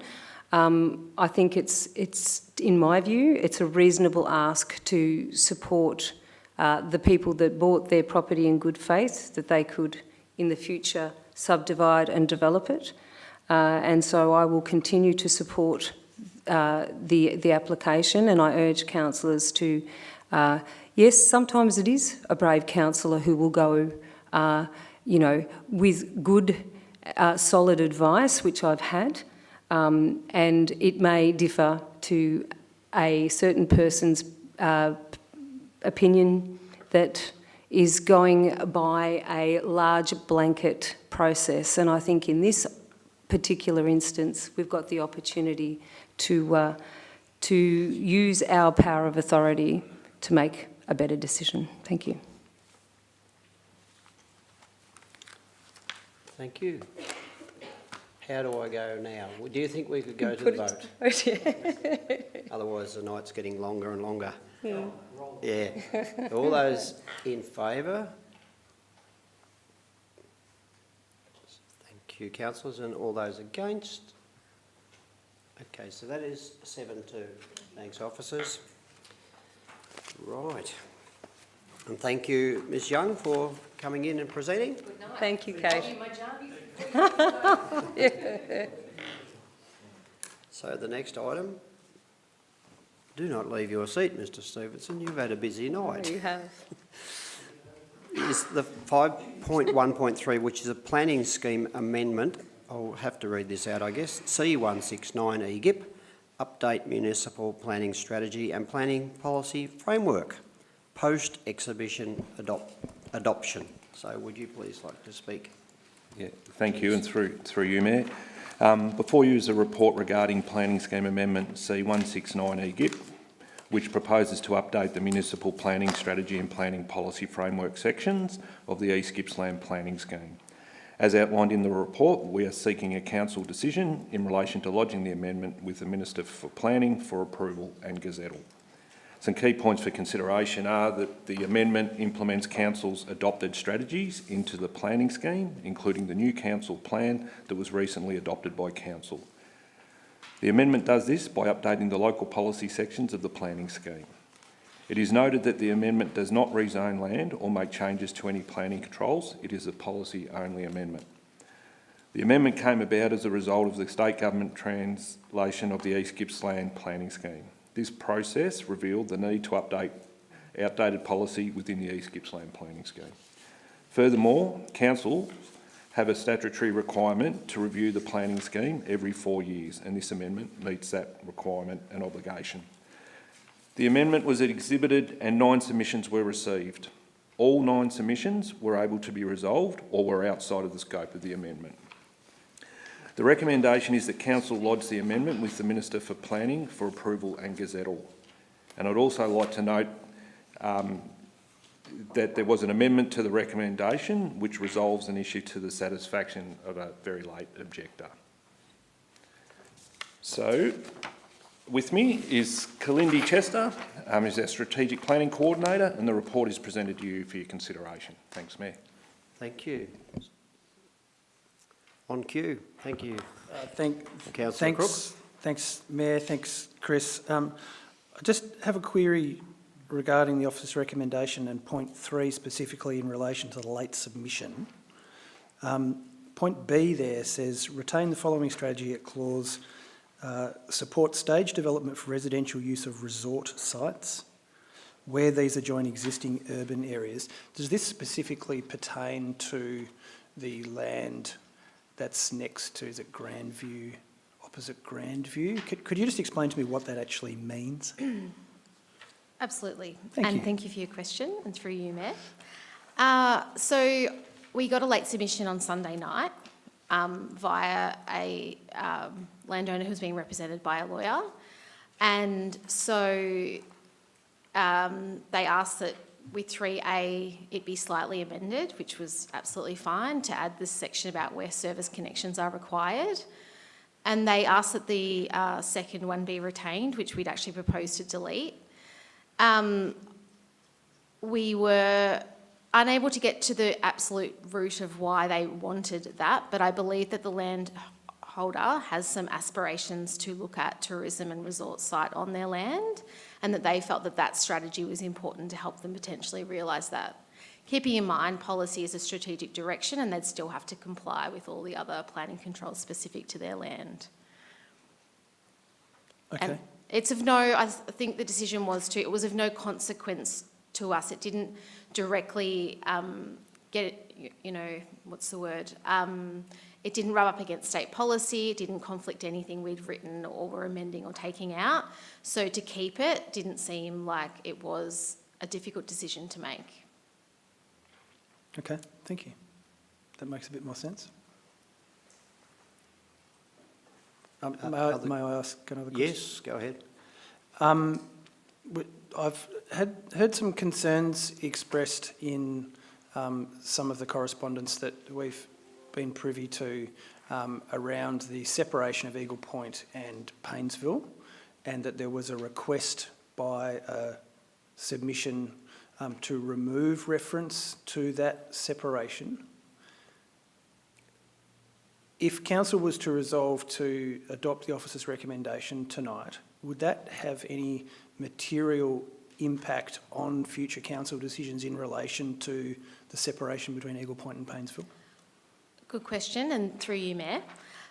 In short, no. So planning scheme amendments must stand independently of themselves. Because of the timing of when the panels were happening for Eagle Point and Paynesville, a decision was made that for C169, that issue was being dealt with as part of the panel process. Whether the separation issue was in or out was hotly contested, and that particular issue was going to be one of the main things that the planning panel would be reporting back to us on. We haven't got those reports yet, but they're due around the end of the month. And so for that reason, the decision was made that 169 should not deal with that issue and that should actually be resolved at a later date. The fact, if C169 went through in its current form with the separation strategy removed, it does not prejudice Council from then adding it back in as part of the Eagle Point and Paynesville processes, because it was a hotly contested issue and there will be recommendations around that particular strategy.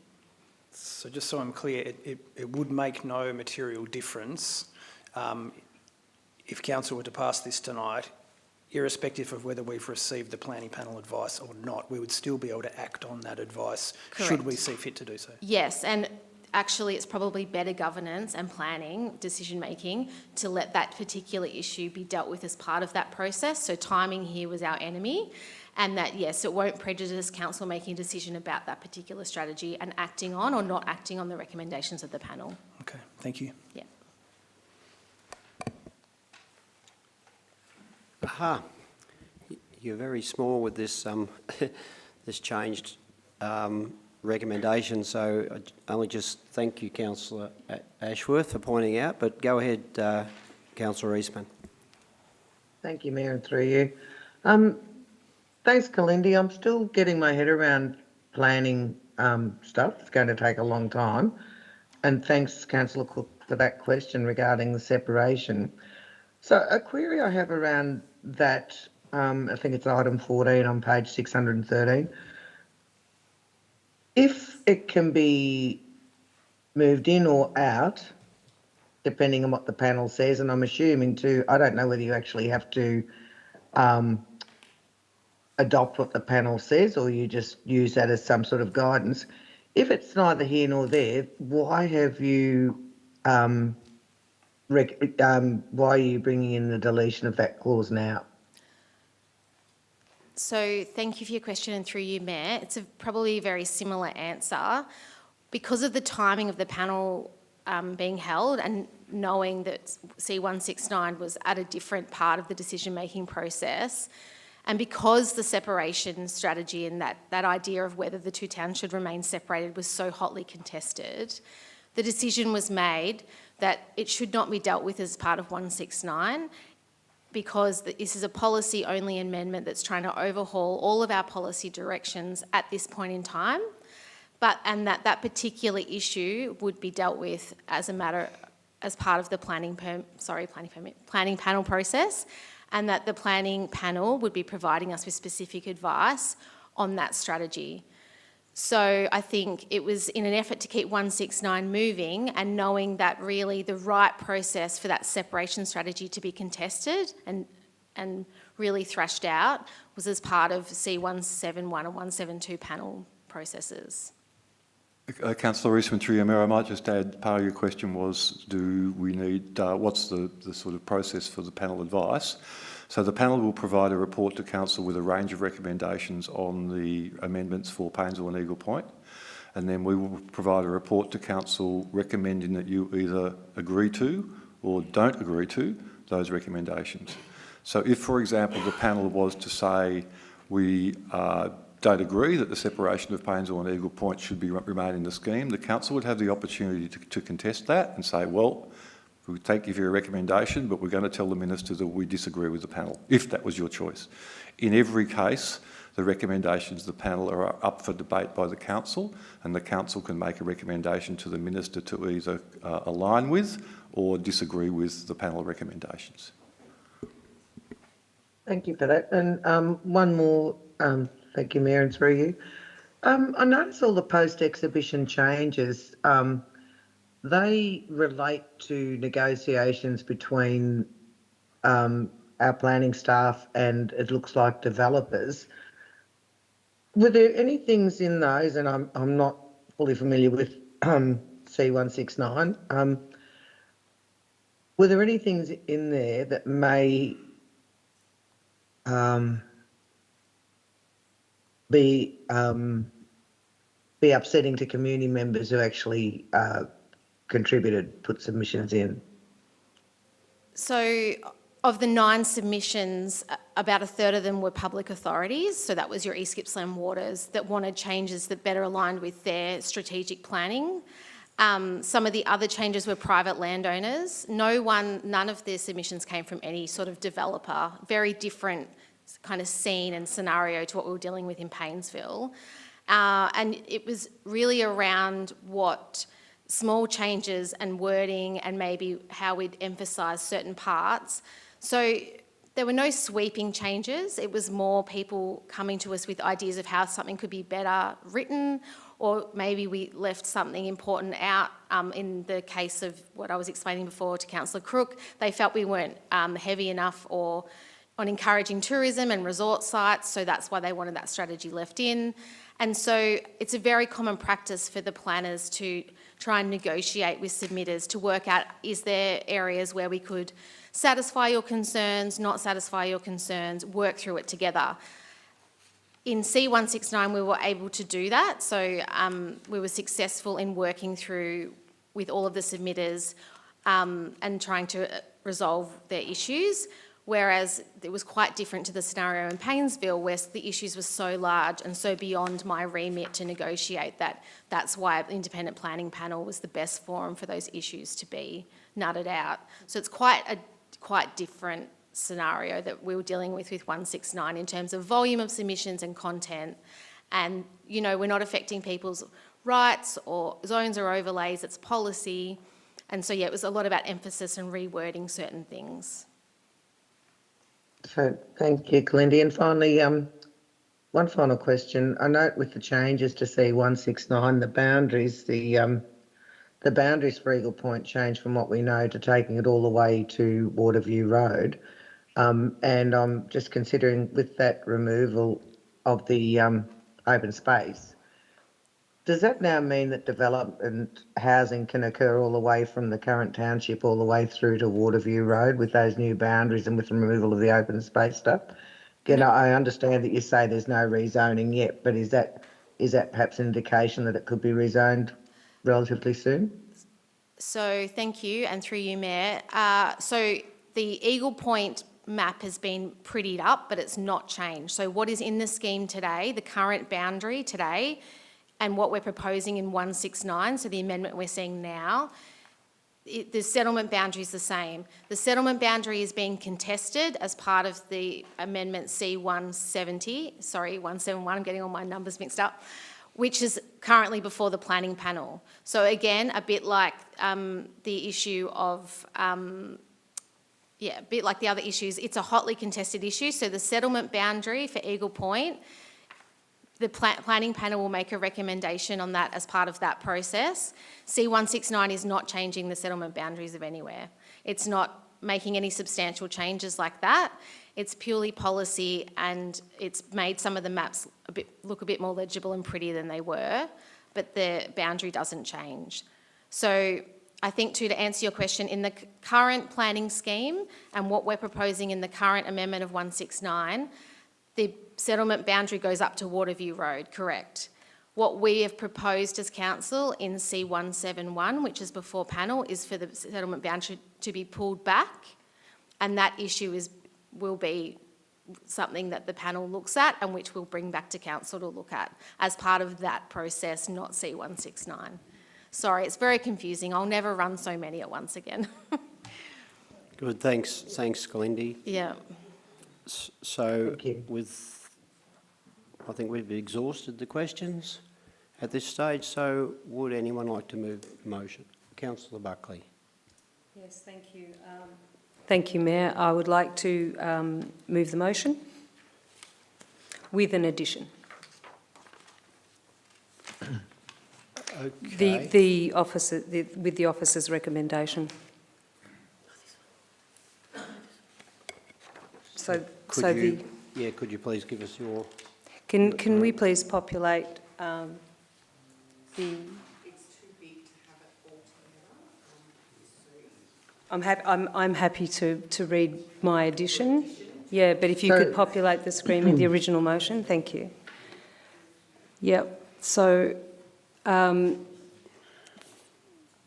if I may. Yes, go ahead. Okay. So I'll just read the first part. I think councillors are aware of the rest of if that's okay. That council recognises the need for reform of the Victorian planning system, requests officers to prepare a position paper outlining advocacy to the Victorian government.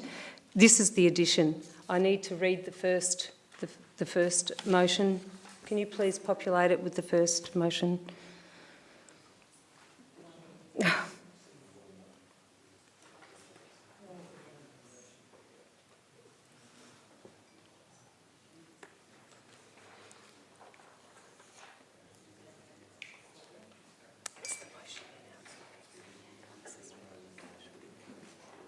Are we good? Yep, we're just putting it up. Mm-hmm. Sorry for the delay.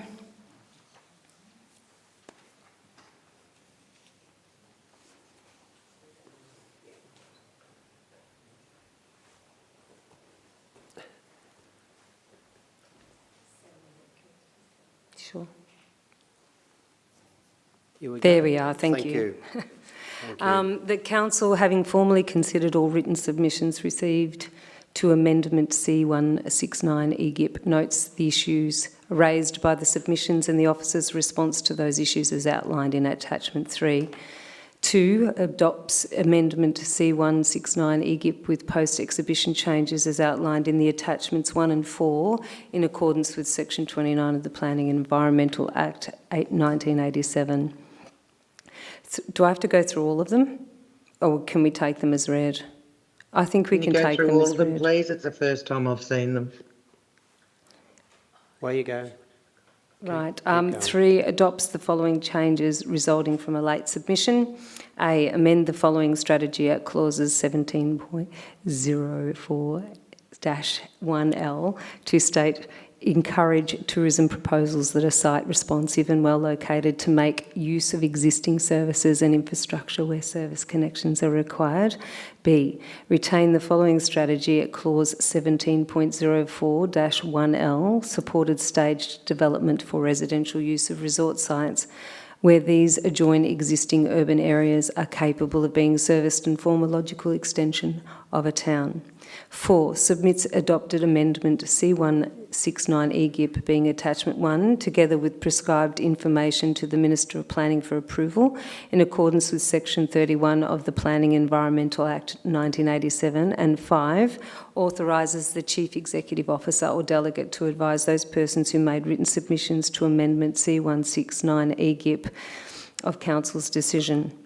6, that Council recognises the need for reform of the Victorian planning system, requests officers to prepare a position paper outlining advocacy to the Victorian Government to pursue the recommendations outlined in the Housing and Settlement Strategy, and Council's submission on the inquiry into the supplying of homes in regional Victoria, including A, provide policy certainty to ensure a new large lot yield subdivisions include lot size diversity that make provision for medium density housing, retirement villages and residential aged care with easy access to transport, shops and services, and B, provide stronger legislative and planning policy guidance for the provision of innovative, compact, affordable homes such as residential villages and tiny homes. C, continue strengthening environmental sustainable development ESG policy in the Victorian planning provisions. D, support the capacity and capability of the development sector to deliver more diverse homes that incorporate ESG principles. E, legislate for social housing quotas in new development. F, remove windfall gains tax in regional areas for subdivisions for over 20 lots. And G, provide funding to expand the capacity of existing water, wastewater and electricity infrastructure. Oh, what have I, can you, sorry, Councillor Crook? I'm happy to read what I have as F, which I think is what everyone else F, has. okay, yes, sorry.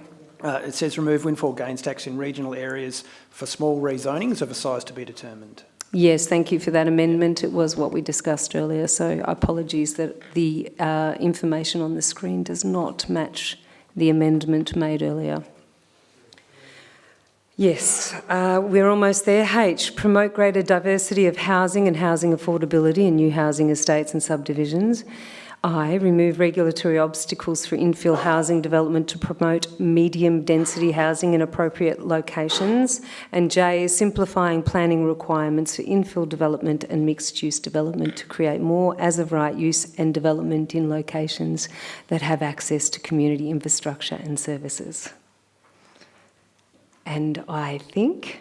Are we done yet? I think I need a medal. Yeah, and a seconder. Did we get that far? We need a seconder.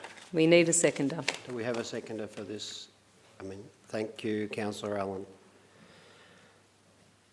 Right, so now you get to speak to it.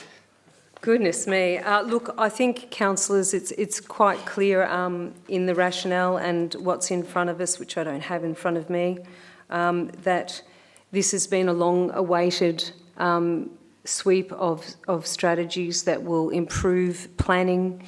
It will improve the life of all of our region, really, because we will be able to meet the obligations that have been put on us by the behest of the state government to ensure that we have housing development and that we reduce the impediments, and I think the addition is a really clear indication to get a position paper to reduce state impediments to our local planning department. I'm really passionate about having a planning department that can deliver. I've seen great advancements in a short period of time since we've had new clarity and direction within the planning department, and I want to commend the work that's being done.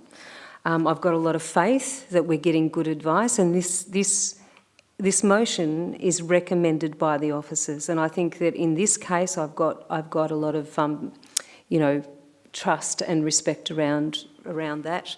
The addition is a clear message that we would put further faith in our planning department to do the work necessary to advocate to state government to be able to make further changes so that our planning department can do their job and they can do it a lot easier, and that we can start getting runs on the board for people who desperately need homes to live in. So I put the motion to councillors to consider. Thank you, Councillor Buckley. So, Councillor Allen, you also can speak to this. Yeah, thank you, Mayor. Look, the big query I had has been well and truly answered by Glendy, which was the convergence between the two, 169 and 171, and that was the concern I've had, and I thank you for clarifying it, and I now have comfort in recommending this. Okay, councillors, so that leaves me to ask for anyone else who wishes to speak for or against this motion. Yes, I just said that, I think. Councillor Eastman, you wish to speak. Is that for or against? Well, at the moment, it's against because I haven't actually seen the motion until just now. And I cannot, and I'll just foreshadow that if it doesn't pass, I will move another motion. I can't understand why those additional things are required when most of them are being met by state government policy anyway, and the type of asks that are being made are the type of things that I would expect council to actually put forward to a MAV meeting to seek that sort of support across the state, rather than locked onto the end of a thing which is about deciding whether or not to accept the officer's recommendations regarding C169.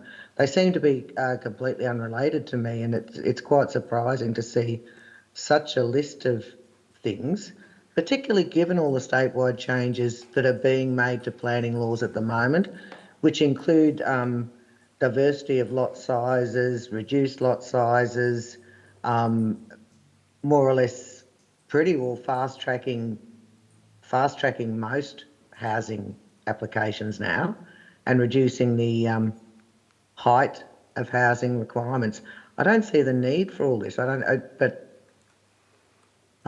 as I say, I mean, I may not have Councillor Buckley's expertise in relation to planning. She obviously has thought long and hard about all this and must know more about state planning changes than I do.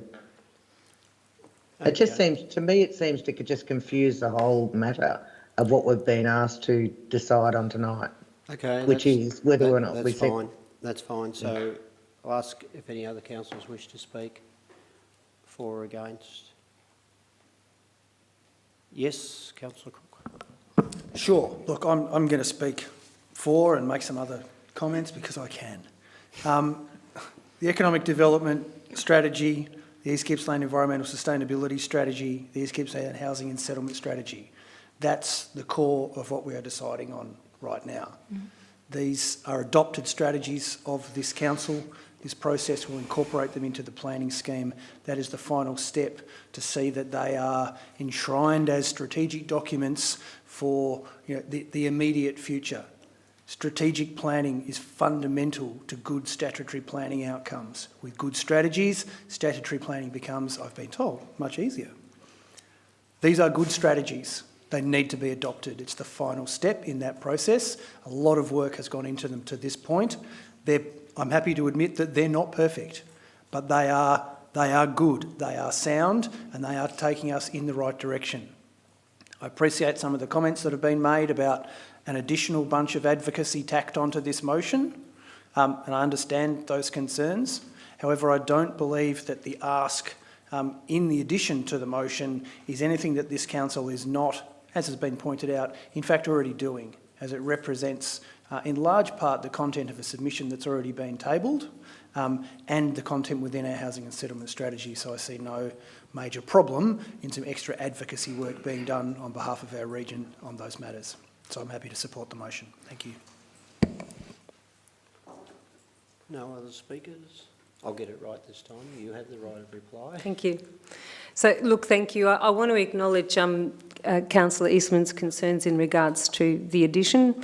It was a late contender, but I think it's just bolstering what, and I concur with Councillor Crook, it's bolstering what needs to be magnified, and this is giving the planning department the opportunity to further that work.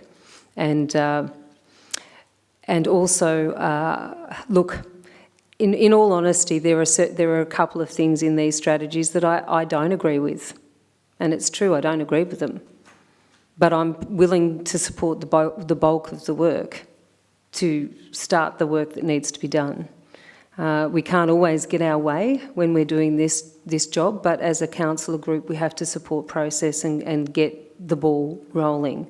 So I commend this motion to the councillors and hope that you will support it in the goodwill that it has been presented. Thank you. Okay. There's no further discussion. We should put this to the vote. So all those in favour of this amendment? Okay, against? Councillor Eastman. So that's 9. Yes. That's it. Yes, I just created another councillor. I'm sorry. Sorry, Yes. Mayor, I'm actually voting in favour of it, even though I spoke against it. Well, I had it right. That's 9. That's unanimous. We'll leave the 1 off, okay? Thank you. Thanks, Calindy and Martin. Thank you.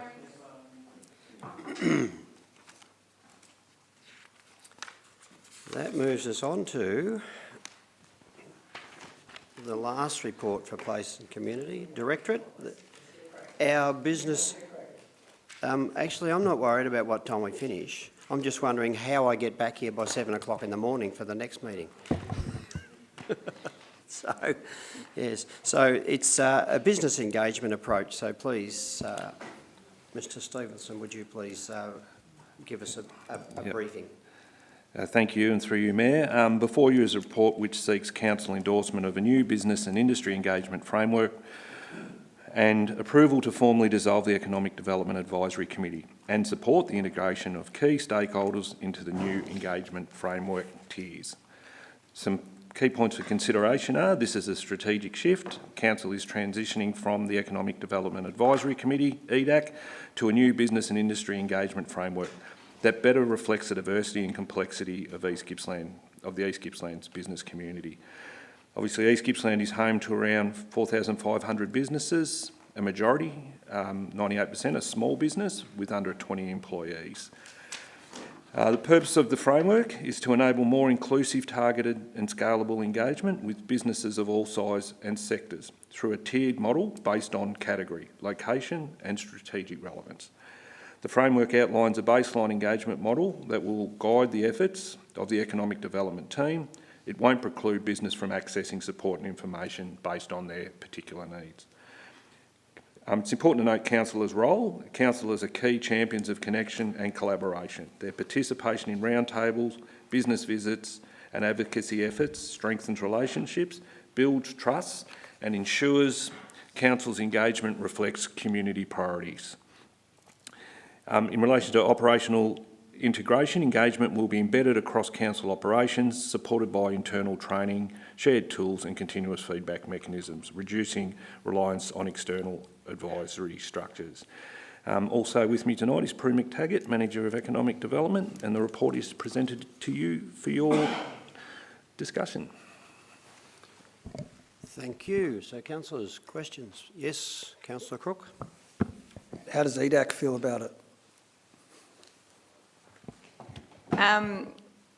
We have our next EDAC meeting next week.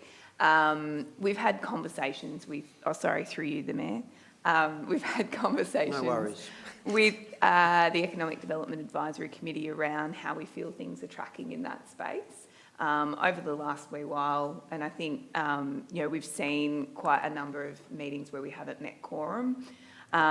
We haven't had conversations with individual members as we were waiting a formal outcome of this decision, but the intent is to contact each of them tomorrow if the motion is passed, to let them know and then have a formal kind of discussion at the meeting next week.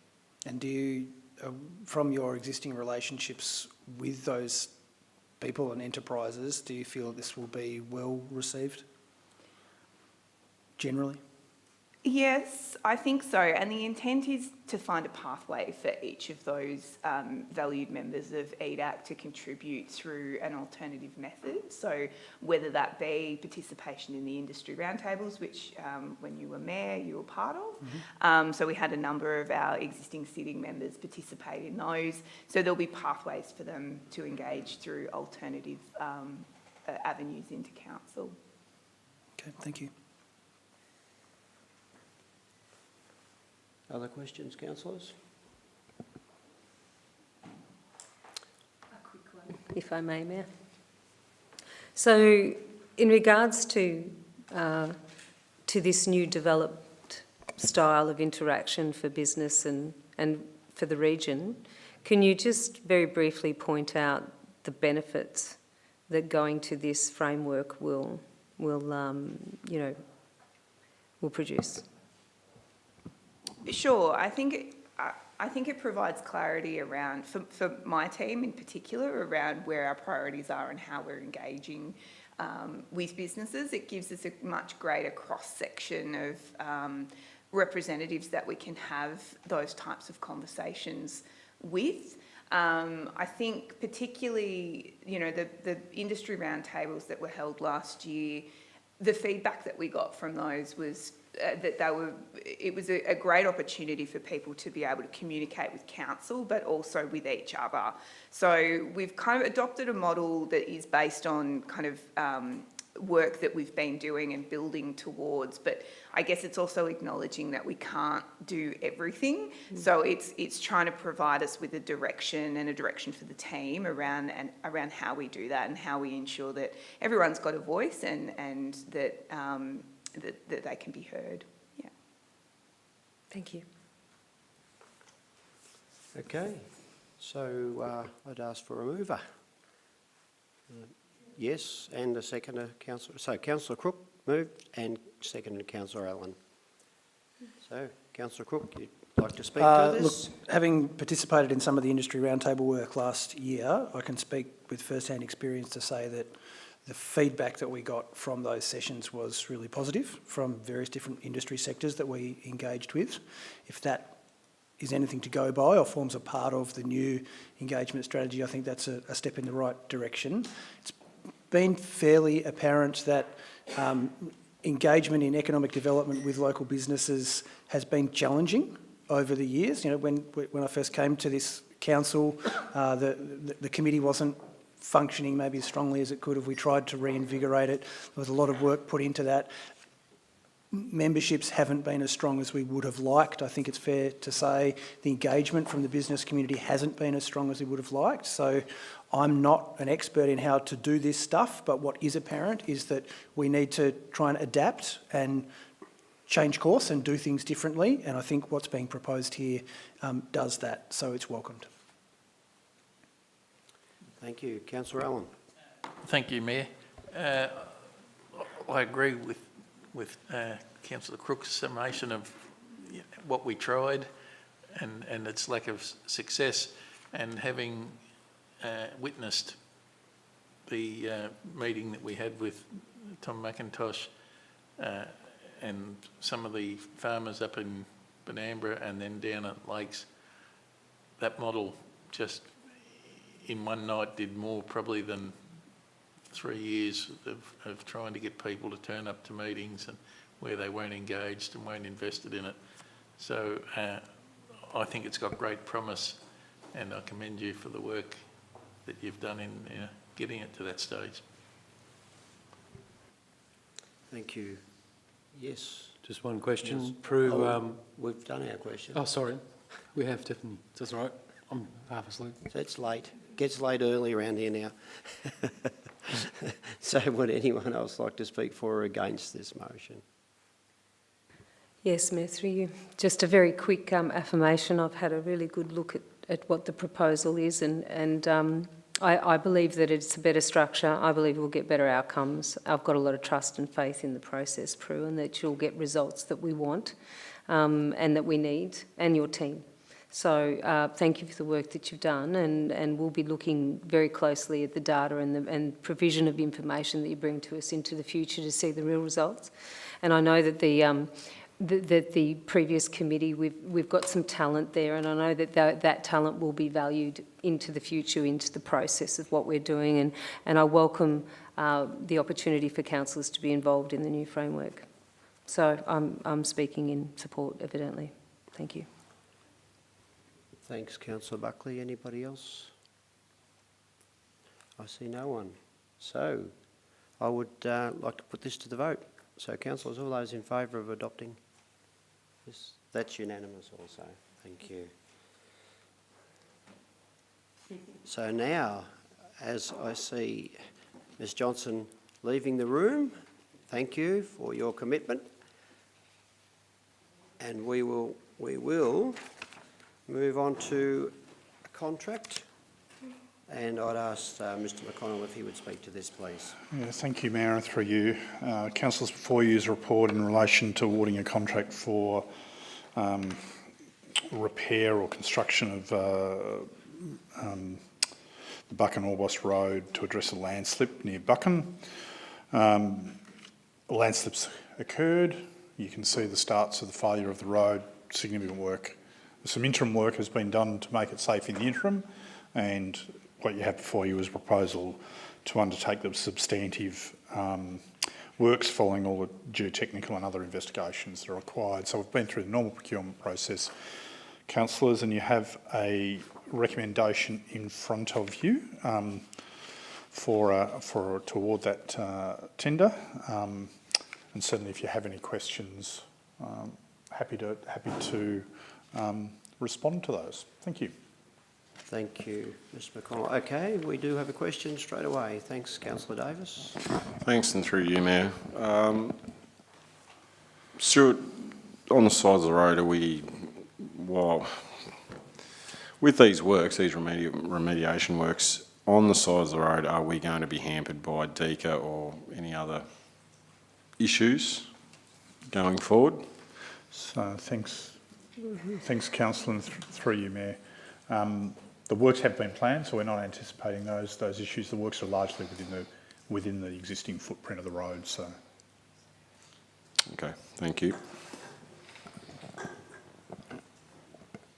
Other questions, councillors? Would appear that this is very straightforward. So would somebody like to move the motion? Yes? Yes, we'll just go with the move first. Thanks, Councillor Farquhar, because then you need to populate the screen, please. And fill in the blanks.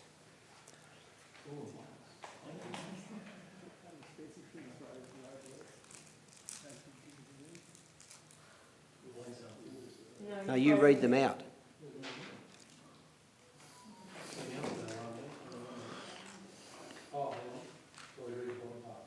Yes. Why didn't you put your hand up, Arthur? You know what to do.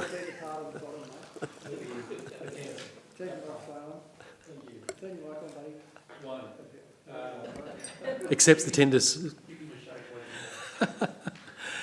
the tender submitted by Jarvis Norwood Construction Proprietary Limited, contract or CON 20251732, construction of the Buchan-Orbost Road landslip repair for the contract amount of $539,535, exclusive of GST.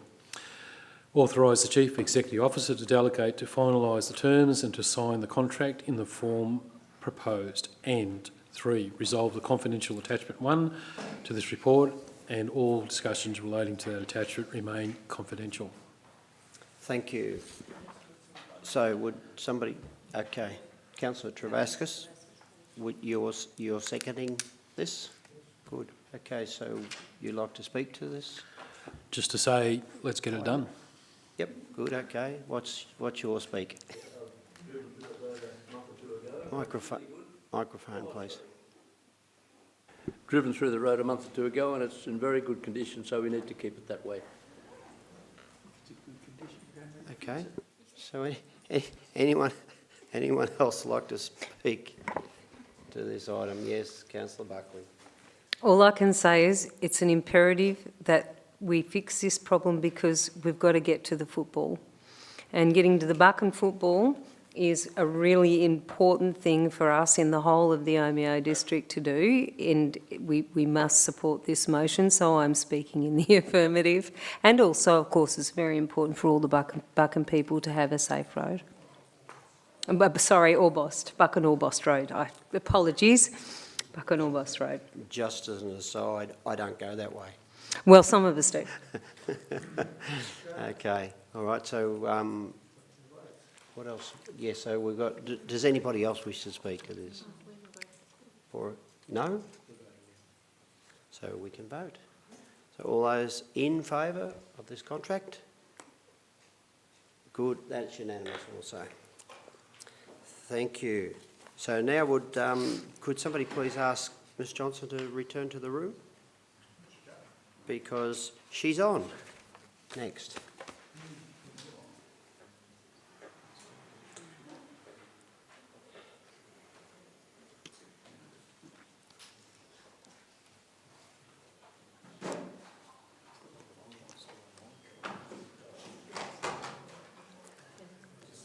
Well, welcome back, Ms Johnson. Just in time to give us the rundown on the Municipal Association. Sorry, we've done that one. What's the next one? Sorry, I should have torn that out.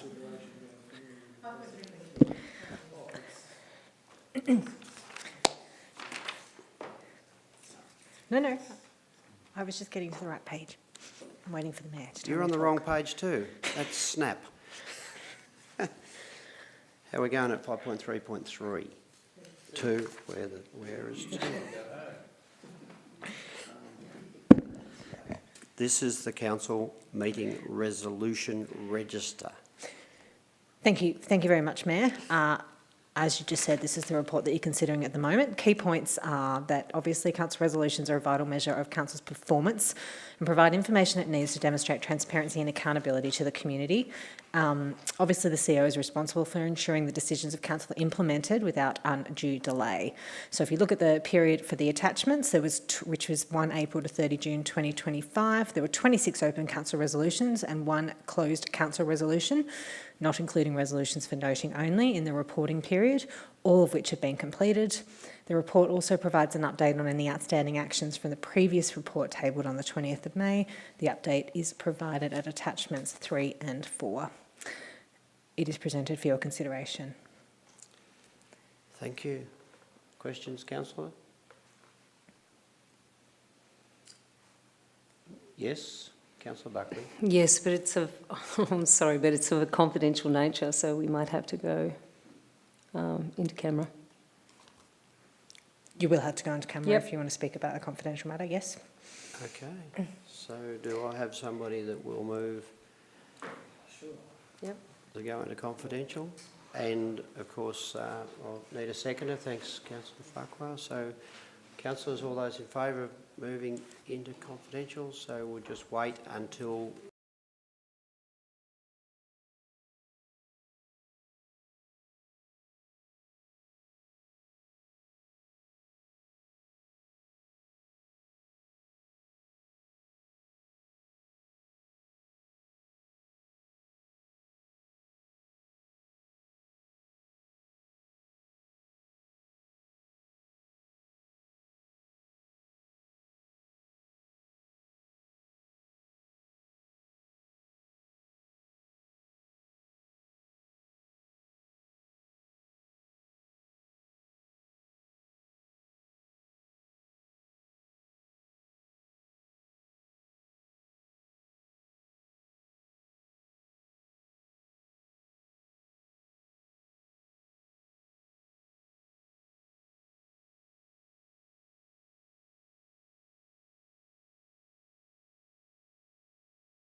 Thank you.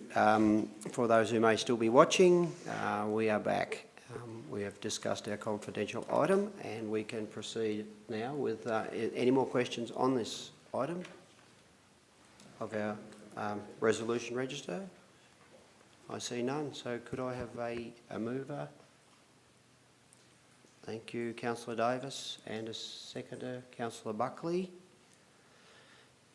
Okay, Councillor Davis, you might wish to speak to this.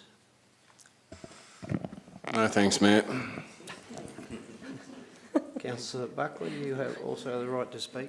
Can I just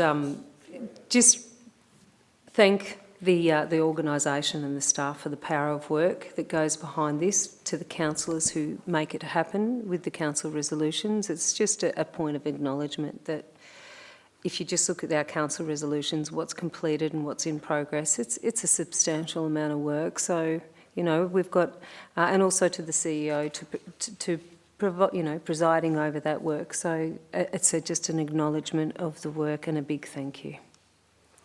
Thanks, Councillor Buckley. Anyone else wish to speak for or against? Right, I see nobody. So we'll put this one to the vote. So all those in favour, councillors? That's unanimous.